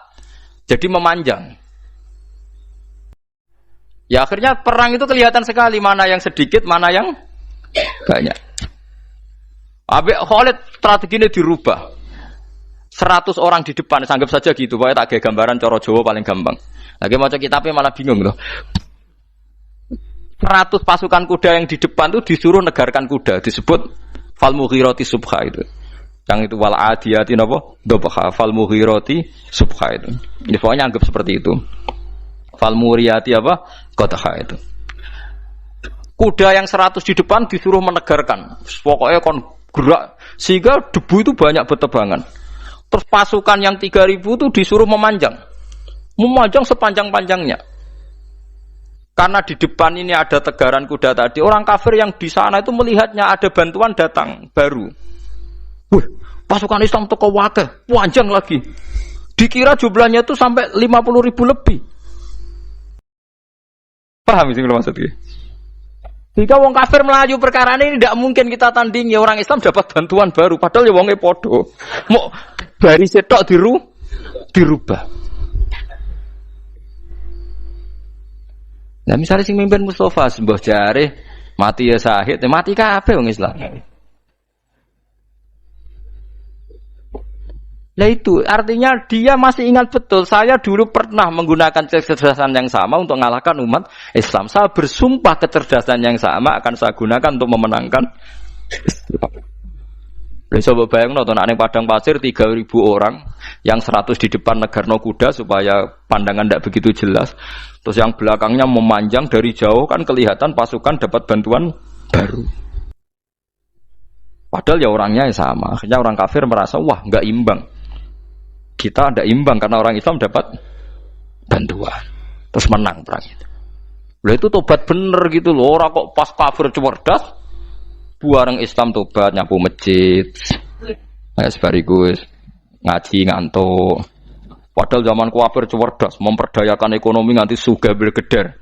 Bareng Islam terus dunia nentek melarat terus nyapu masjid, bariku sholat qobliyah ba'diyah mulai mau poso sunat. Ya ndak apa-apa itu, tapi sugih tetap kok zaman kafir sugih.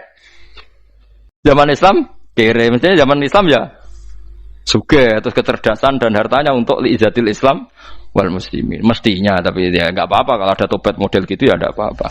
Ojo terus dari Gus Pak ngono ku elek ya ora ana jenenge tobat mesti apik, tapi enggak fair gitu loh. Masuk zaman nakal serius, zaman tobat sekenanya itu kan fala tuti mongko joto atsira al kafirin ing pira-pira kafir fi hawahum ing dalem selera hawa nafsune wong kafir.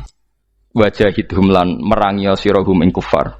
Merangi maksudnya berjuang bihi kelawan Quran. Maksudnya hujjah. Uang iku nak merangi wong kafir nganggo Quran, ndak mesti perang iku nganggo pedang. Niki jelas kita bire ke wajahidhum bihi ebil Quran. Maksudnya perang nganggo Quran itu kita melatih argumentasi atau hujjah yang dengan hujjah itu jelas-jelas ketok bener agama napa Islam. Wajahid lan merangi sirahum ing kufar bi iklan Quran ayat Quran itu Quran jihad dan kelawan perang atau kelawan jihad kelawan berjuang kabiran kang gede wa wa ta'ala wa alladzi zat maroja ingkang lepas sapa Allah al-bahraini ing dua laut arsalat sing lepas sapa taala huma ing al-bahraini mutajawiraini hale berdampingan hadza utawi iki ku adbun iku banyu sing banget segere banget manise banget segere furatun tur enak diombe sadidul udzubati tekse banget manise iki kono nak manane mudah diminum. Wa hadza utawi iki ku milkhun niku banyu asin, ujajun tur banget paite. Syadidul muluhah tegese banget paite. Tapi wasemono sungai sing gampang diminum. Misale sungai Komerapi sing napa gampang diminum maksudnya mboten pahit. Ketemu laut sing banget paite, meskipun banget asine, apa hakikate gawe wajah alalan gawe sapa Allah taala bainahuma antarane banyu sing napa tawar lan banyu sing asin Allah gawe barzakhon ing pemisah hajizan tekse pemisah. Kita ndak tahu pemisahe piye pokoke akeh sing cerita banyak di tengah laut tuh air napa tawar layah tali itu ora campur apa hadu masalah sijine banyu asin lan banyu tawar bil akhir iklan sing liya mergo wonten apa hajiz wonten apa hajiz ana pembatas wa hijron lan tegese pembatas mahjuron kang iso nglindungi sitron tegese tutup mamnuan kang iso den cegah bi sebab anane sitru sebab anane pembatas apa ikhtilatuhuma apa campure banyu asin dan banyu tawar walami waladi. Orang bermalam-malam jagungan sama teman asik itu kan perlawanan terhadap nafsu kita, syahwat kita untuk mungkin nikmati dugem di bar atau di tempat-tempat maksiat. Itu setan di Indonesia tuh kakuati sama Ki Jawa. Orang supaya tidak tertarik maksiat itu Ki Jawa cukup ketemu kancane masak terong guyon, gejol-gejolokan zaman mondok, sewengi lulus sangka maksiat. Bar wis tutup. Saya akan cerita sedikit tentang tradisi hujjah. Dulu lama itu kelihatannya sederhana, tapi kalau berargumentasi itu hebat. Tadi Gus Yofur menyebut kitab Mbah Hasyim itu mengharamkan kentong.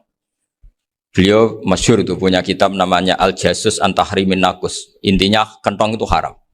Secara dalil ini meyakinkan sekali karena ketika Rasulullah rembukan sama sahabat, kita dengan apa memaklumatkan orang kalau waktu sholat masuk? Ada sahabat yang usul pakai kentong. Dzakalin Nasoro itu Nasrani. Ya pakai buk itu semacam trompet besar. Dzakalil Yahud. Kemudian ada yang usul kalau gitu api ya Rasulullah dzakalil Majus. Sehingga dari hadis itu Mbah Hasyim berpikir kentong itu haram. Tapi Mbah Fakih Mas Kumambang itu mengkritik Mbah Hasyim dengan ngarang kitab Hazruus an Tahrimin Nakus. Jadi beliau komentari kitab itu sambil geleng-geleng kepala. Kitab kok keliru nganti ngono. Itu jadi cara pikirannya siapa Ki Fakih. Kentong di Indonesia itu kanggo wedhus dicolong gitu. Pos kampling gitu. Kalau ada banjiran ya kentong, ada maling ya kentong. Jadi nggak ada persamaan sama sekali dengan kentong yang milik orang apa? Nasrani. Sehingga di pondok saya itu ada kentong tapi jelek sekali. Karena itu satu-satunya cara supaya beda dengan kentong yang di gereja. Kalau elek kan mirip kentong di pos kampling. Itu ya agak-agak ilmiah sedikit. Dulu ceritanya Gus Yofur itu saya teruskan. Itu singkat cerita, itu kalau yang di kejadian di Termas itu Mbah Dimyati sudah nyuruh semua kentong disembunyikan karena mau ada Mbah Hasyim. Cerita itu mukarrar di Kiai Fakih sama di Kiai Dimyati Termas. Setelah kentong dikumpulkan semua, Mbah Hasyim datang, seneng, ngiranya Syekh Dimyati ini sependapat dengan beliau, yaitu sama-sama nggak ada kentong. Tapi setelah itu ada santri yang matur, Mbah Dim pun beres, kentong pun kulo delikno sedanten. Itu di depan Mbah Hasyim. Jadi GR-nya Mbah Hasyim bahwa Mbah Dim itu sependapat akhirnya hilang. Ternyata ini akal-akalan tuh gitu. Karena santrinya matur, Mbah Dim pun beres, danten kentong beduk sudah disembut singkirkan. Itu di depan Mbah Hasyim. Saking lugunya santri, nah saking ikhlasnya agak ngerti mahalus syahid ini adalah Mbah Hasyim. Saya mau meneruskan cerita Gus Sofur. Dulu, ini cerita dulu. Dulu Mbah Mun ngaji di Lirboyo, tapi Kiai Makhrus ngaji sama Kiai Khalil Harun. Kiai Khalil Harun itu adik juga sekaligus muridnya Mbah Umar Harun. Mbah Umar Harun itu generasi kedua setelah Mbah Ghazali. Beliau menantunya Mbah Ghazali, tapi ya sudah ponaan. Sehingga tradisi ini penting karena saya berkali-kali bilang di mana-mana. Status orang tua dan mbah itu adalah terserah anak cucunya. Bukan terserah mbahnya, tapi terserah anak cucunya. Saya tidak akan bosan mengingatkan ini. Saya pernah di makamnya Nabi Yakub, itu ya dikemuli bendera Israel. Di makamnya Nabi Dawud. Nabi Ibrahim juga dekat sinagog.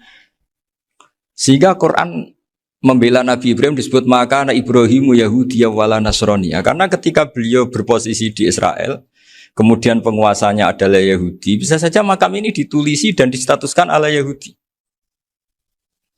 Ya seperti Nabi Yakub. Nabi Yakub itu nabi yang kita yakin tentu berkeyakinan beliau orang baik, orang muslim, orang mukmin, tapi karena di desain mereka ya dikemuli bendera Israel. Dan disebut Abul Yahud. Karena kita tahu nama lain dari anaknya Nabi Yakub adalah Yahuda bin Yakub bin Ishak bin Ibrahim. Sehingga perasaannya orang Yahudi menjadi Yahudi itu yang ngikuti mbah-mbahnya. Nah khawatir saya ketika buyut-buyut kita kaya, buyut saya itu orang kaya dulu, namanya Badur Rahman. Itu kaya sekali, tanahnya banyak. Dulu cerita Mbah Hasyim ya kaya sekali. Mbah Maksum juga kaya. Mbah Abdul Aziz juga kaya. Karena dulu itu inginnya kiai itu yo ketok sugih lah, gak ngel-ngelo santri. Tapi nanti kalau cucu-cucunya sudah ndak alim, itu ndak dianggap punya tanah itu karena untuk fasilitas santri. Aku tak kedonyan, mbah-mbahku ya kedonyan. Buktinya tanah ombo. Karena dia akan menafsiri sesuai cara berpikir. Makanya sanad keilmuan yang diceritakan Gus Sofir itu harus diulang-ulang. Kalau nggak diulang-ulang, maka kita akan berpikir sendiri untuk menafsirkan Masyayikhon al-Kiram atau Ajdadan al-Kiram. Nah, ini yang bahaya, yang sering Quran mengingatkan. Jadi ada status yang disematkan oleh anak cucu kayak orang Yahuda tadi, Yahuda bin Yakub bin Ishak bin Ibrahim itu menstatuskan mbah-mbahnya yang bernama Ibrahim itu Yahudi. Sampai Quran sendiri yang bela maka anak Ibrahimu Yahudi wala Nasrani.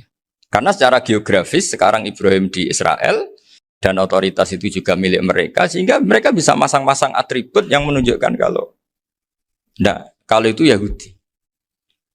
Beberapa al-alim al-alamah yang minnah itu sudah wafat dan kadang-kadang dzurriahnya itu tidak kita. Kalau sekarang orang bahasakan kubu sebelah. Akhirnya ya nggak boleh dikholi, nggak boleh diziarah. Terus seakan-akan yaqtaduna bi ra'yi, seakan-akan mereka berpendapat dengan pendapat syekh ini padahal enggak. Nah, sehingga tradisi ketersambungan sanad tadi baik secara genetik atau secara asbab itu harus terjaga. Saya beberapa kali banyaklah sering diceritain Mbah Mun. Dulu Mbah Munawir ini cerita ya, Mbah Munawir itu saking senenge kitab, ben santri ini so ngaji kitab. Itu kalau ada alumni Lirboyo, alim disuruh baca muin di sini itu Mbah Munawir ikut. Saking ingin tasjeknya, ingin ngajari santri bahwa ngapal Quran udah hafal tok, tapi yo paham. Dan penggalinya Mbah Munawir itu sampai klimaknya dulu Mbah Zaini itu nate nikah sama Nyai Komariah kalau nggak salah, binti Karim, binti mana. Punya putra Gus Habib, Gus Doha yang diantara putrinya dinikahi Gus Rozin. Terus akhirnya kesampaian juga ketika Mbah Munawir punya mantu alim alamah namanya Mbah Ali Maksum, angsal Nyai Hasyimah. Sampai pondok Kramcak ma'ruf bil ilmi, terutama ilmu sorof dulu karena Mbah Maksum itu komplain, fa'ala ya fulu kok terus fa'lan ya fa'ala ya fulu ya uf'ul gitu kan. Masuk fi'il kok jejer isim gitu. Jadi dulu kata Mbah Mun itu ada persaingan ilmu sorof, sorofnya Mbah Maksum Ali Kuaron sama Mbah Ali Maksum Jogja. Jadi wali antok yang satu Maksum Ali Kuaron, yang satu Ali Maksum. Ya itu dulu saingan ngarang sorof. Nah ini yang menang siapa? Ya terserah duriannya. Kalau duriannya keren ya menang karena terserah yang kampanye. Saya bayangkan adekan Mbah Zubair tidak punya anak sealim Mbah Mun, mungkin halnya Mbah Zubair juga tidak sewow kalau punya putra Mbah Mun. Karena saya berkali-kali bilang kalau dalam syair Arab itu kama takarroma, kadang dilafatkan kama tasyarrofa bi Muhammadin adnanu. Orang berpikir Adnan itu siapa? Itu karena ada Nabi Muhammad SAW. Orang mencari-cari Mbah Mun itu mencari Mbah Zubair karena ada Mbah Mun. Orang mencari Mbah Dahlan karena ada Mbah Zubair. Wong kok alime ngono iku bapake sapa? Wong kok alime ngono iku putune sapa? Tapi kalau kita ini sudah ndak alim, ini orang sudah nggak tertarik nyari-nyari leluhurnya karena dianggap selesai. Jadi yang dengan tanda kutip yang menghabisi mbah-mbahnya itu ya mesti cucunya. Ini mau ngamuk, mau peringatan, tapi ini juga peringatan pada diri saya sendiri. Jadi sehingga zuriyah ini penting. Kenapa para nabi mesti donga zuriyatan thayyibah? Kenapa selalu berpikir tentang zuriyah? Wa ja'alaha kalimatam baqiyatan fi aqibi. Karena zuriyah ini yang nanti bisa menstatuskan leluhurnya. Seperti tadi cerita Mas Maftuh ini, tak puji betul, saya hari ini tidak ingin gojlok supaya kewalian saya tidak tergerus oleh kedoliman. Saya pernah diceritain Gus Zofur, juga sering baca buku tentang Mbah Maksum. Dulu Mbah Maksum kalau wasiat kembali ya gitu. Kamu harus NU dan harus mempertahankan NU, tapi tidak dengan cara membenci Muhammadiyah. Dulu Mbah Mun juga sering cerita, dulu Mbah Hashim itu ngaji Syekh Mahfud. Nah, Mbah Ahmad Dahlan dulu namanya Darwis, sering ngaji sama Syekh Khotib Minangkabau. Zaman itu Syekh Khotib sudah modern, sudah ikut gerakan Abdu, gerakan Al-Manar. Sehingga bawaannya Mbah Ahmad Dahlan ini agak agresif. Yang Mbah Hashim karena hanya mulazim di Syekh Mahfud, hanya sesekali ngaji Syekh Khotib, beliau lebih seperti itu. Dan dua beliau ini sama-sama pernah ngaji Mbah Soleh Darat di Semarang. Mbah Hashim sama Mbah Ahmad Dahlan yang dulu namanya Darwis. Jadi ini masih min minuskatin wahidah mimam bain wahid. Sehingga kita tidak kaget ketika Mbah Ali Maksum mengomentari Muhammadiyah itu masih ahli sunnah wal jamaah. Makanya nanti terakhir saya baca kitabnya Mbah Ali dan sering saya pelajari. Andai kan kita ini sepakat dengan ilmu, ya kita tahulah. Kalau Abu Hanifah itu tidak kunut, Imam Syafi'i kunut, berarti kunut itu madzhabnya Abu Hanifah, bukan madzhabnya Mbah Ahmad Dahlan. Apa tidak kunut itu madzhabnya Abu Hanifah, bukan madzhabnya Mbah Ahmad Dahlan. Kita kunut itu madzhabnya Imam Syafi'i, bukan madzhabnya Mbah Hashim. Ini semuanya masih dalam bingkai ilmu. Adzan qabla subhi juga riwayatnya jelas. Tidak adzan ya sudah perilaku kita sudah jelas. Dulu Mbah Mun sering didik kita gitu. Saya sering dengar cerita kalau dulu Pak Arif Fakhruddin begitu hormat sama Mbah Ali, apalagi zuriyahnya Mbah Azhar Basir, karena beliau dulu do ngaji di Termas. Dulu itu nggak ada masalah karena semuanya dianalisis pakai ilmu. Tapi sekarang pakai identitas, yang kunut tuh NU, yang nggak kunut Muhammadiyah. Berarti Abu Hanifah itu Muhammadiyah, Imam Syafi'i itu NU. Berarti Imam Syafi'i itu ya anak buahnya Ki Miftahul Ahyar kira-kira gitu karena anak buahnya Pak Said Akil. Kan terus jadi repot. Dulu kita ini pengagum ilmu, bukan pengagum perbedaan. Sehingga di sini yang saya kagum dari sekian ceritanya Mbah Ali Maksum, supaya kitab ini to the point, supaya nggak lama-lama karena waktunya juga. Nanti kalau kemalaman ini kena semprit ini sudah. Ini diantara yang diceritakan Bali itu unik. Imam Syafi'i itu sering tawassul, sering wasilah sama siapa itu? Abu Hanifah. Ini sudah tak petakan, saya baca yang sensitif lah. So, yang ini ya. Ziyar al-Babus Samin, terus sebentar ini yang bab tawassul.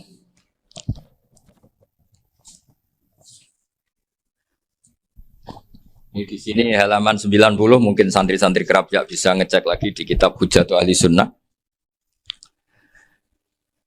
Ketika cerita tawassul, di antara yang diceritakan Mbah Ali Maksum adalah perilaku ya, bukan sekedar statement tapi apa?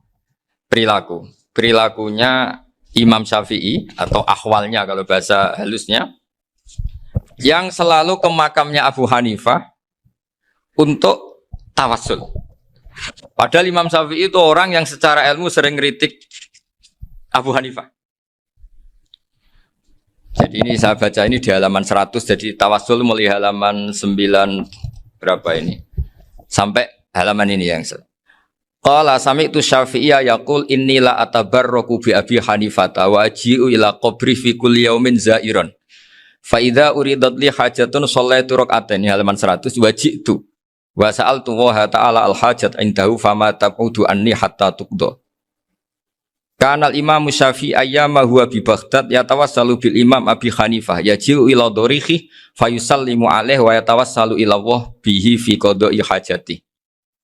Terus wa tawassalul Imam Ahmad bi Imamina Syafi'i. Jadi di antara yang diceritakan Mbah Halim Maksum itu betapa Imam Syafi'i yang terkenal sering mengkritik Abu Hanifah dalam tatanan fikih karena beliau tidak percaya ada istihsan. Abu Hanifah berpendapat adanya istihsan dan kita tahu lah ikhtilafu Syafi'i wa Abu Hanifah itu besar sekali. Tapi beliau itu tahu Abu Hanifah itu orang yang sangat soleh. Abu Hanifah itu kalau ketemu sama orang yang utang beliau itu yang lari bukan yang utang Abu Hanifah. Karena takut orangnya itu izin. Jadi kalau ketemu yang utang di jalan itu yang sembunyi itu Abu Hanifah. Kenapa engkau sembunyi? Ada yang utang saya lewat, nanti orangnya malu. Jadi setingkat Robi'ah Adawiyah itu beliau di rumah ada maling itu sembunyi. Ditanya kenapa engkau sembunyi? Malu, gak ada yang dimaling. Malu sama malingnya karena serumah itu gak ada barang yang layak dicolong gitu. Itu Rabi'ah sampai dia sembunyi. Itu yang bisa niru itu Abu Hanifah. Jadi wali-wali besar ini ternyata saling menghormati dan saling tawassul. Nah saya berharap tawassul ini bukan sekedar perilaku sosial, tapi memang ada sanadnya. Sehingga terus diceritakan Bali di sini dulu istaqa Umar bil Abbas. Kata siapa tawassul harus dengan Rasulullah SAW? Dulu istaqa Umaru bil Abbas. Sayyidina Umar itu tawassul istisqa dengan Sayyid Abbas. Padahal kita tahu Sayyid Abbas ini tidak nabi. Terus beliau cerita sampai Imam Syafi'i tawassul sama Abi Hanifah. Sehingga gak ada perdebatan itu kan Umar. Kalau Umar kan ada jaminan boleh diikuti karena beliau sahabat. Bali cerita tentang Imam Syafi'i yang tawassul dengan Abu Hanifah. Seargumentatif itu. Sehingga ada cerita dalam sebuah tafsir. Ya saya ulang lagi, ada cerita di sebuah tafsir. Kenapa Nabi Musa ditanya Allah, wa matilka biyaminika ya Musa. Ma'ana wa ta'ala a'lam. Tentu Allah sangat tahu yang di bawah Musa itu apa. Karena Allah tahu Nabi Musa itu grogi. Orang dipanggil Bali Maksum pasti grogi. Santri dipanggil Mbah Mun pasti grogi. Kenangan saya setiap dipanggil Mbah Mun ya mesti tanya. Yang ringan-ringan. Wis sarapan ya. Arung sarapan ya sarapan.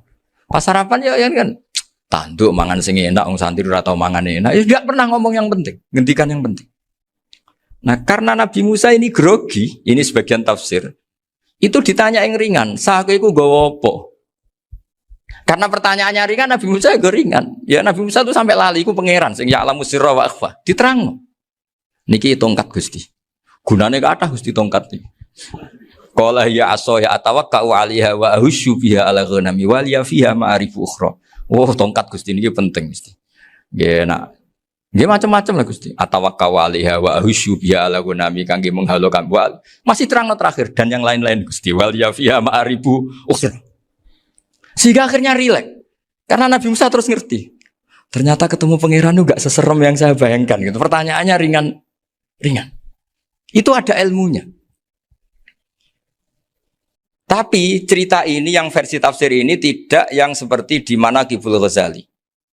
Di beberapa kitab tentang Manaqibul Ghazali diceritakan di alam roh Nabi Muhammad SAW itu yubahi bi ummati, saking yubahinya sampai ngendikan ulama ummati ke anbiya Bani Israel. Ulama umatku itu pinternya atau statusnya itu mirip-mirip lah. Kaf itu ya mirip-mirip kayak ulamanya nabinya Bani Israel. Akhirnya Nabi Musa itu tersinggung sekali. Bagaimana mungkin ulama disamakan dengan apa? Nabi. Sehebat-hebatnya ulama itu kan tidak akan yabluhu darajatan nubuwah atau yartaqi ila darajatin nubuwah. Itu akhirnya, ya kalau kamu nggak percaya panggil. Yang dipanggil Imam Ghazali. Ya Nabi Muhammad juga nggak mau kalah. Gitu. Kalau manggil ulama RT ya kalah keok. Gitu. Akhirnya Imam Ghazali datang, ditanya sama Musa, Mas Muka, nama kamu siapa? Ana Muhammad bin Muhammad Al-Ghazali At-Tusi Asy-Syafi'i. Itu disebut panjang. Terus Nabi Musa guyu-guyu. Kamu lama kok ngomong yang nggak penting. Ditanya namanya kok penjelasannya sepanjang itu. Dianggap itu satu kesalahan. Masa tanyanya nama kok ditanya. Jawabnya Muhammad bin Muhammad Al-Ghazali At-Tusi Asy-Syafi'i. Kepanjangan itu. Ketika Nabi Musa agak mencibir, agak gimana itu terus jadi Imam Ghazali, kalau ini masalah, lebih masalah jenengan. Apa itu? Yang tanya jenengan tuh Allah ya alamu sirra wa akhfa, dan Allah hanya tanya wa ma tilka biyaminika ya Musa. Harusnya jenengan jawab aso ya titik, bukan kepanjangan. Atawakkau alaiha wa syubha itu kepanjangan. Allah tanya yang di bawah kamu itu apa? Yang di tangan kamu. Harusnya jawabnya hanya aso ya. Tapi kenapa penjelasannya sepanjang itu? Sampai terakhir waliya fiha ma'aribu ukhra. Terus pinter tenan kayak gitu. Terus Nabi Muhammad, Nabi Musa terus bilang, ya pinter tenan aja gitu. Padahal kita tidak pernah GR seperti itu kan kebetulan Imam Ghazali gitu. Kalau yang lain mungkin ya keok lah kira-kira gitu. Tapi ini cerita dalam khazanah keilmuan. Benar yang dikatakan Gus Zofur. Saya termasuk orang yang pernah mondok Lirboyo Pasanan. Jadi setelah saya disuruh nemani Gus Kamil, tahun berikutnya Gus jenengan disuruh. Pokoknya anakku, bosak ulan lah, kudu tahu mondok Lirboyo. Biar aku tahu ngaji Wakarim. Terus yang disuruh Mbak Turi Gus Kamil itu saya. Jadi saya pernah 1 bulan tuh di Lirboyo. Karena saya ini santri beling ya, kontraknya pokoknya penting ziarah Bakarim. Biasanya nggak pernah ngaji, ya, pokoknya gerbar ngisa. Ziarah ya sudah. Ngaji bas subuh ingat saya sama Gus Imam. Itu dari 17 hari ingat saya ngaji 2 kali. Tapi kalau ziarah ke Bakarim sudah lupa jumlahnya karena memang kontraknya disuruh ziarah. Sampai seperti itu. Dan saking senengnya bangun sama Bakarim saya masih ingat. Ngamplopi salam template itu masih ingat untuk Gus Anwar, untuk Gus Imam, untuk Gus Kafabi, termasuk untuk Gus Maksum. Itu malam-malam saya dijak ngamplopin. Zaman itu saya masih ingat selawewu. Zaman itu kos 1 bulan itu 13.000. Jadi kira-kira kalau 25.000 itu untuk kos 2 bulan. Jadi saya krusnya itu pakai kos. Saya masih ingat Mondok Sarang itu kos 1 bulan 13.000. Berarti kira-kira 500.000 itu di amplopin sendiri sama Bang. Ini untuk Gus War, ini untuk Gus Imam, ini untuk Gus. Padahal Gus Imam ini mondoknya sudah dibangun. Itu bangun hormatnya sampai untuk jatah salam template. Nah yang ribet kebalikannya, kita pulang Gus Imam karena melihat Gus Kamil ini putrane Mbah Mun, Gus Kamil disangoni.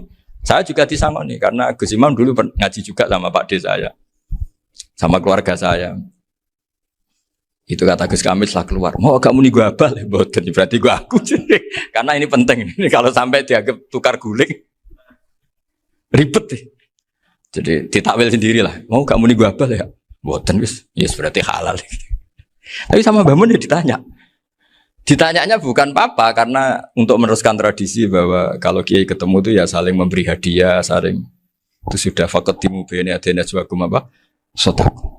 Sehingga ketika Kapya ini punya Bali Maksum alim alama, kemudian melahirkan murid-murid yang juga ibar kayak Mbak Warsun bisa ngarang apa? Kamus Al-Munawwir, Pak Bik juga punya karangan Kamus Al-Muasir. Saya itu punya semua.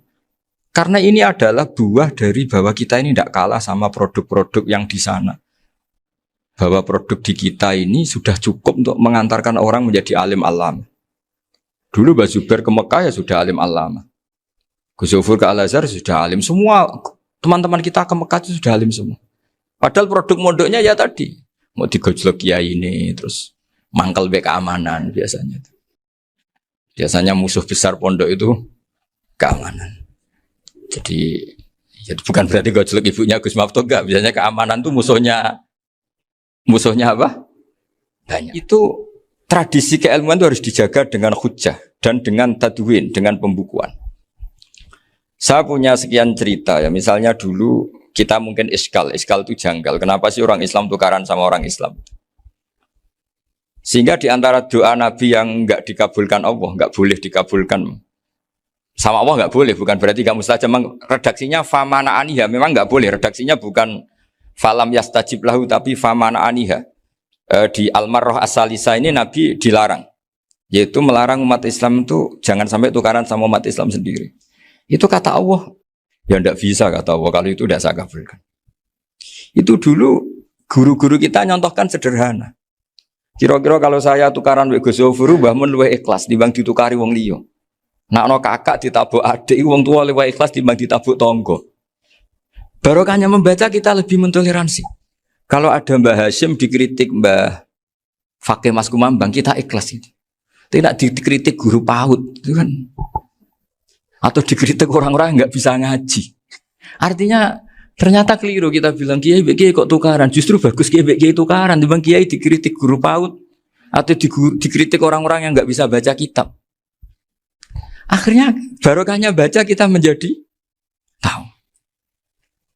Dulu Mbah Mun sering cerita, ini masih cerita silsilah ya. Jadi Mbah Ali Maksum tadi kita tahu di antara guru besarnya Mbah Ali Maksum tentu Mbah Mahfud Termas. Beliau adalah adik dari Kiai Mahfud Termas. Mbah Dimyati ini adik Kiai Mahfud Termas. Itu punya saudara namanya Abdul Razak, juga punya saudara namanya Dahlan. Itu yang membawa Thariqah Syadziliyah di Solo Raya, yang sekarang alhamdulillah diteruskan Gus Wafi. Dulu di antara pesannya Mbah Mun ke saya, hak Wafi kandani kon ziarah ning Mbah Dimyati. Mergo Thariqah Syadziliyah dulu itu yang bawa keluarganya Mbah Dimyati. Jadi semuanya ini masih dzurriyyatan ba'duha min ba'd. Nah pesan saya karena tadi Mbah Munawir yang termasuk orang pertama yang bawa Quran, bawa Qiraah Sabah. Kenapa saya bilang termasuk? Karena kalau bilang paling pertama ini nanti butuh data. Dan itu agak kerepotan lah. Tapi yang jelas mimman istahara lah. Mimman istahara yang membawa Sab'ah ke sini itu adalah Mbah Munawir. Terus beliau ngajarkan diantaranya ke Mbak Arwani pakai kitab Satibi, pakai kitab Nazmus Satibi. Terus Nazmus Satibi itu diteruskan oleh Mbak Arwani, ditulis. Yang nulis dulu Mbak Dola Salam. Bapak saya itu murid Mbak Dola. Dulu Mbak Dola sebelum ke Mbak Arwani ngaji sama Ki Said di Sampang. Bapak saya sebelum ngaji di Mbak Dola sudah hafal Quran lewat buyut saya sendiri namanya Ki Zubaidi. Yang Ki Zubaidi akhirnya jadi menantunya Mbak Ahmad Su'eb. Jadi buyut saya kandung ini namanya Sofiyah, itu angsal keluarga Lasem, yang adiknya Sofiyah ini punya adik Badi'ah yang jadi ibunya Ki Sahal. Terus Ki Sahal punya Mbak Yu namanya Muzayanah, punya di Garwo Ki Mansur punya anak Gus Qayyum. Jadi dulu ibu saya, ibunya Gus Sofur, ibunya Pak Maftu itu semuanya di Lasem. Karena saya dari keluarga Gen ya Lasem, dari keluarga sanad guru ya Lasem. Tapi Lasem Bahdawi itu dulu ngajinya di Mbah Umar Harun di Sarang. Nah, Mbah Umar Harun ini menangi Sayyid Ahmad Zaini Dahlan.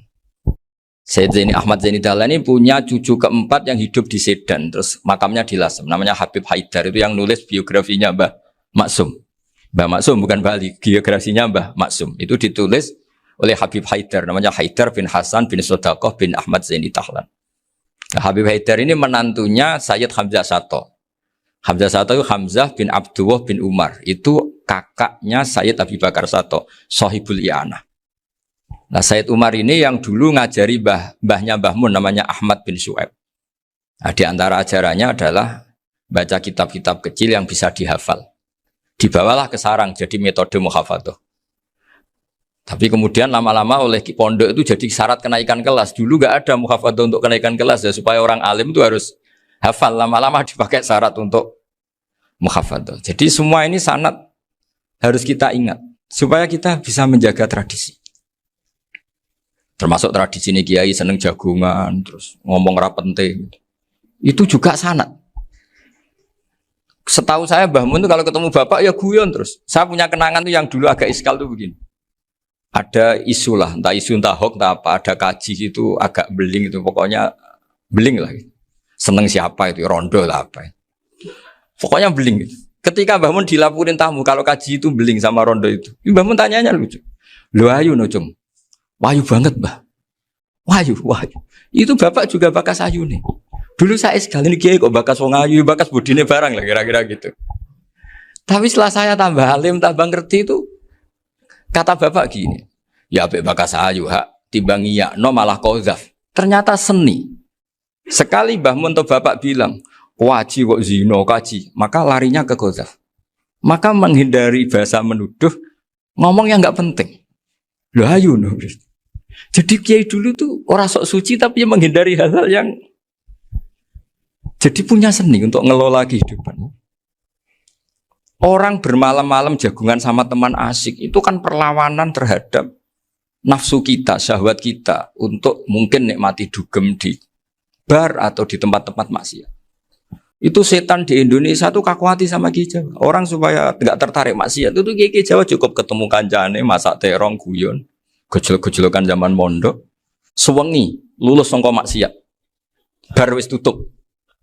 Perlawanannya sederhana, nggak pakai tahajud, nggak pakai wiridan, karena Ki Jawa juga koyo rapati potongan ahli ibadah gitu. Itu jagungan. Gitu. Jadi setahu saya itu pernah lihat Bali itu sekali ketika beliau ngisi ceramah di Mbah Hamid Bedowi. Saya masih kecil diajak bapak. Dulu kalau bapak ngelihat Bali sama Mbah Hamid itu mesti nangis, karena dua orang alim bertemu. Yang akhirnya ya bisanan itu. Mbah Hamid punya anak Gus Nasih, di sini ada Mbah Nafisa, terus jadi Mbak Salih Hindun itu. Jadi dulu tuh ya guyon terus ketika ketemu. Itu yang sering bodoni Mbah Hamid itu ya Ki Bisri. Ki Bisri itu kalau datang ke Ki Hamid Pasuruan, nak wali tenan aku teko ditata nomangan. Jadi ukurannya ya. Ternyata sampai sana dikeimangan tenan.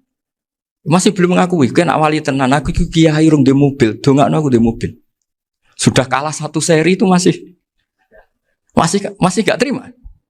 Lalu itu Mbah Hamid akhirnya berdoa, ayo monggo, mungkin-mungkin Ki Bisri gak ada mobil. Itu setelah didoain masih tanya, mereknya apa merek?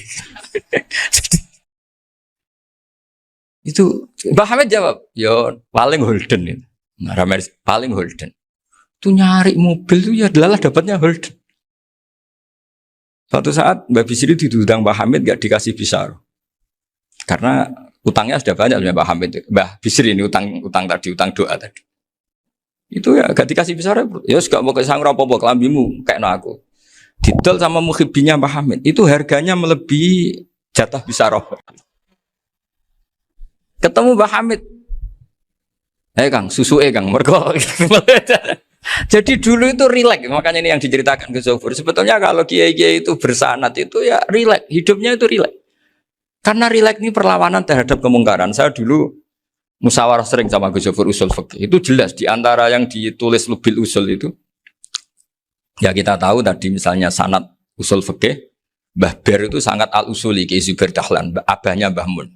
Punya murid di antaranya Kiai Sahal. Kiai Sahal punya karangan Thariqatul Husul, fi syarhi Lubil Usul. Itu Thariqatul Husul itu beliau ngendikan dalam mukaddimah bahwa saya bisa mensarah ini berdasar ngaji maknani sama Mbah Zubair.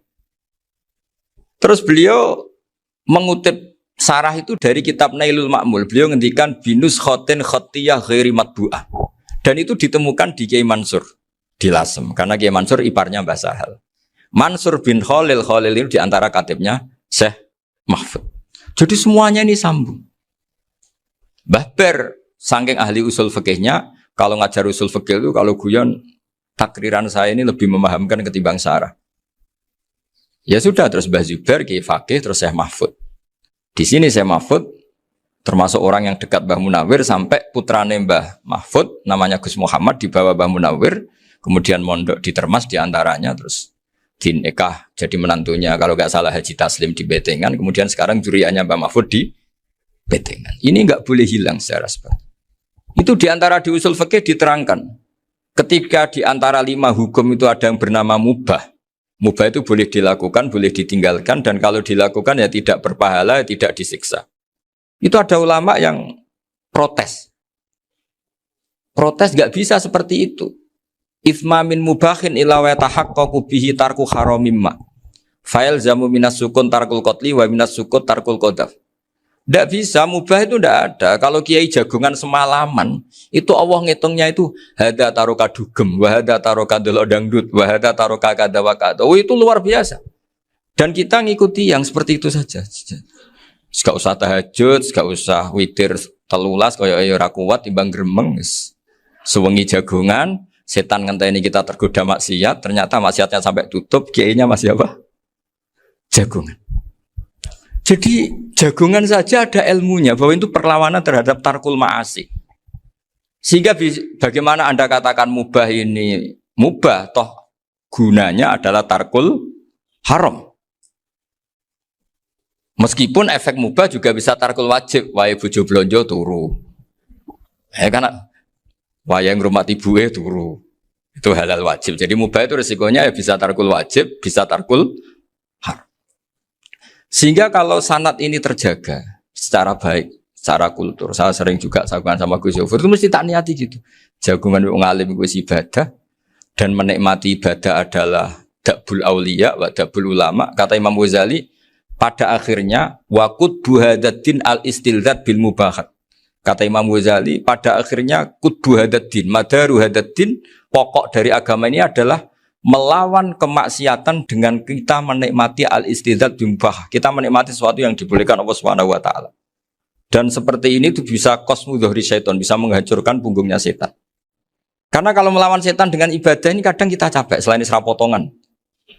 Tapi nak kangkang neng komplek H gitu jagungan mbek kancane, ngenang melarate, mbok ngenang ora sekolah ramunggah, kenangan sing ramunggah diarani istiqomah.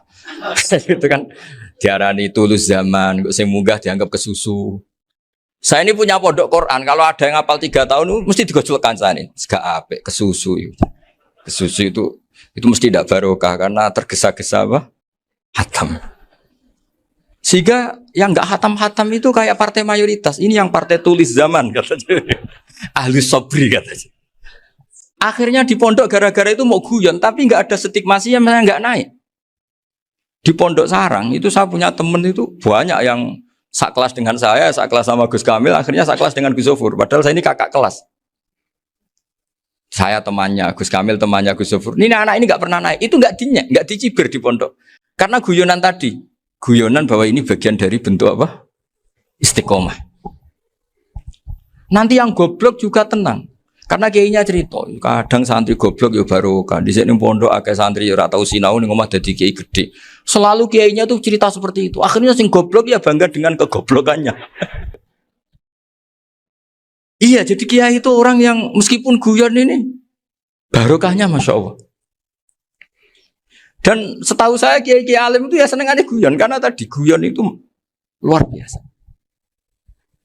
Bapak saya itu kalau pesan sama saya itu enak ngaji is guyon nice. Wong ning omah mikir utang, mikir wedi bojo macam-macam kok ngaji mbok jak nangis pisan, nangis ping pindho katanya. Sudah jak guyon ae. Paling gak lali. Dan beliau punya dalil kul bi fadlillah bi rahmati fa bidzalika falyafrah. Jadi jangan sampai orang ini farah bil maksiat, jangan sampai orang itu. Dan ini yang saya kenang dari sekian cerita murid Bali. Mbah Ali Maksum ya senangane guyon. Gojol-gojolkan mbek santri guyon. Ini saya maklumatkan ke semua santri beliau bahwa ini bukan sekedar guyon, tapi al-istilzat bil mubahat. Ini adalah perlawanan terhadap setan karena banyak orang bisa senang tuh kalau nunggu maksiat. Ini bisa senang dengan sesuatu yang tidak maksiat. Itu kayak apa hebatnya? Makanya Nabi itu kalau ketemu sahabat ya sering ngendikan yang ringan-ringan. Ya Umar ma'afalan duher jong mana piye ijek. Kalau ketemu anak kecil ya. Nanti ketemu yang tua-tua yang sudah enggak bisa mikir ya itu cerita-cerita. Saya mohon sekali murid-murid kerap ya.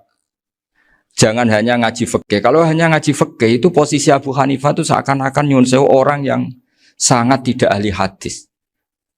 Karena beliau di situ kelihatan kalah sekali dengan Imam Syafi'i.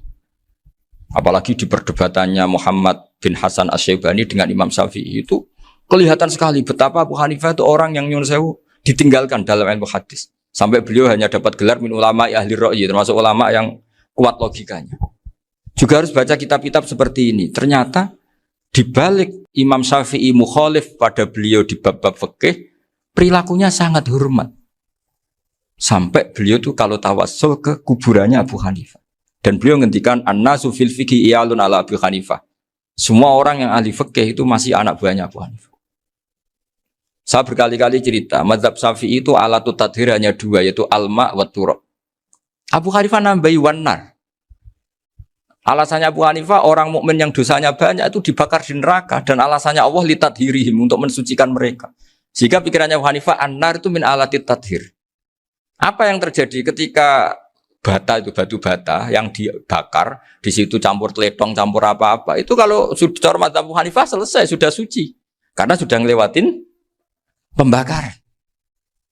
Meskipun kita tidak akan kalau kehilangan air terus wudu dengan api bisa bunyak semua itu. Tapi apapun itu menjadi solusi. Sehingga saya punya kitab namanya Ikhtilaful Malik apa ikhtilafu Malik wa Abu Hanifah atau ikhtilafu Syafi'i ma Abu Hanifah. Itu kelihatan sekali kalau Abu Hanifah itu nyuruh posisinya kalah. Karena yang ngarang orang-orang Syafi'i. Tapi kalau melihat kitab-kitab kewalian, misalnya di kitab Mizan Kubro ini juga sering disebut kisah itu Mbak Ali Maksum tentang Imam Sa'roni. Berkali-kali beliau mengutip Mizan Kubro. Itu Abu Hanifah adalah orang yang sangat mukasyafah. Artinya ketika Nabi cerita air wudhu itu menjatuhkan dosa, tidak ada air wudhu yang jatuh ke kamu kecuali saat itu juga dosa kamu jatuh. Itu beliau datang ke Madharota Kufah. Kemudian beliau bilang sama si orang tua tadi, tub anizina. Orangnya terus bilang atubu minazina. Ada lagi pemuda datang dibilangin tub an ukuki walideka. Terus bilang tub tu an ukuki walidaya. Sampai yang terakhir ada tub an simai alatilahwi atau an samai alatilahwi. Terus tub tu an samai. Ketika orang itu ditanya, kenapa engkau begitu tahu dosanya apa? Saya tahu air wudhu ini menjatuhkan apa. Jadi kira-kira kalau zina mungkin ya batang babi lah. Kalau hanya sekedar melihat bak-bak mungkin ya curut atau tikus lah kira-kira gitu. Nak dulu sediluk ya mungkin ya tikus cilik gitu. Nak dulu suwi ya tikus werok itu atau apalah. Pokoknya beliau itu tahu. Tapi anehnya Abu Hanifah apa? Setelah itu dia nangis minta mukasafahnya ditutup. Ya Allah, saya ini mukasafah kok malah menjadi tahu sawatil mukmin. Padahal aturan syariat jenengan man satara musliman satarahu, bahwa enggak baik melihat jeleknya orang mukmin. Minta ditutup. Makanya saya ini bangga ada mukasafah. Makom yang kita sampai sekarang tuh makom setelah Abu Hanifah mukasafah. Jadi Abu Hanifah repot-repot mukasafah, minta makomnya ditutup tidak menjadi mukasafah. Dan alhamdulillah kita sudah tidak mukasafah sebelum minta ditutup. Jadi kita ini keren. Keren karena aturannya itu man satara musliman satara huwa, yang tidak tahu aibnya orang muslim maka Allah akan nutupi aibnya di akhirat. Dan kita alhamdulillah barokahnya tidak mukasafah, tidak ngerti aibnya orang mukmin. Jadi kita harus pakai patokan ilmu. Saya ulang lagi, kita harus pakai patokan. Makanya saya tahu betul ketika Kiai Hamid Pasuruan, beliau dulu ngaji Jamul Jame, ngaji Juman, Bali Maksum di sana sama Gus Habib, sama Gus Muhammad bin Mahfud. Termasuk mbah saya kandung dulu Kiai Sidik. Mbah saya yang dari itu juga ngaji di Termas. Bapak saya dulu Kiai Nur Salim ngaji di Buyut Baiti. Dulu itu kawin juga sederhana, Kak, cerita Gus Zofur. Jadi bapak saya kandung itu Kiai Nur Salim itu ngaji di Mbah Baiti. Mbah Baiti itu adik kandungnya buyutnya saya dari ibu. Nah, Mbah Baiti itu teman akrabnya mbah saya namanya Kiai Nur Sam, Mbah Nur Sam. Singkat cerita terus Nur ke Jorabi arah-arah bekno itu. Setelah bapak saya ke Badullah mau ditawarin jadi mantu, kata bapak saya kula pun dipek mantu Mbah Baiti. Akhirnya dapat ibu saya itu. Karena ibu saya itu cucu Mbah Baiti, cucu lambung. Jadi mbahnya ibu saya itu Mbak Yunya Mbah Baiti. Namanya Mbak Sofia tadi yang dapat Mbak Idris itu, yang Mbak Idris ini bin Umar. Ya Mbak Umar yang banyak Mbak Hamid, Hamid bin Abdul bin Umar, kalau bahasa itu Fatimah binti Idris bin Umar. Dulu kecilnya Mbak Idris namanya Abdul Khalik, kalau kecilnya Mbak Hamid namanya Abdul Mukti, kalau kecilnya Mbah Maksum namanya Muhammadun kalau nggak salah. Dulu itu namanya dua-dua karena diganti ketika musim apa? Haji. Jadi ini terjaga. Sehingga tidak ada ceritanya kiai-kiai yang jagongan kemudian santrinya itu yang agak-agak khawatir. Kiai kok sungi-sungi jagongan, gak tahajud, gak duha, itu tidak ada. Karena ini dianggap fi'lul mubahat untuk melawan mungkar. Jadi sehingga di kitab Ihya diterangkan, kamu jangan ngira orang-orang soleh ketika jagungan itu min ahlil bitolah wa takasul. Itu orang-orang yang pemalas itu enggak. Tapi mereka bisa mengasyiki Allah. Bahwa dalam jagungan ketemu teman ya asik, gejul-gejulkan sama Pak Maftuh ya asik. Dan keasikan ini bentuk perlawanan terhadap keasikan harus dengan maksiat. Itu kayak apa kalau kita ngaji sampai seperti itu? Termasuk tadi yang diceritakan Pak Maftuh kitab Hunyah. Semoga beliau cerita juga pernah belajar. Saya pernah belajar kitab Hunyah khatam. Itu diantara yang diceritakan Syabdul Qadir Al-Jilani tadi, kata beliau Al-Jilani dipakai Jim Al-Jilani. Ini agak beda dengan kita. Mbak Zubair itu punya kitab namanya Al-Qolaid Al-Uluyah. Beliau menfatwakan nama-nama ajam itu kamu bebas. Ajamiyun fasna bihi masyita. Sehingga kita kalau punya kiai harus mau cokolal ustukhri. Sehingga mau cokolal istukhri. Tirmidzi juga nasibnya sama. Qolat rawahut Tirmidziyu. Sehingga rawahut Turmudziyu. Yang satu rawahut Tarmidhiyu. Ya karena kita keluarganya Tarmidhi apa enggak gitu.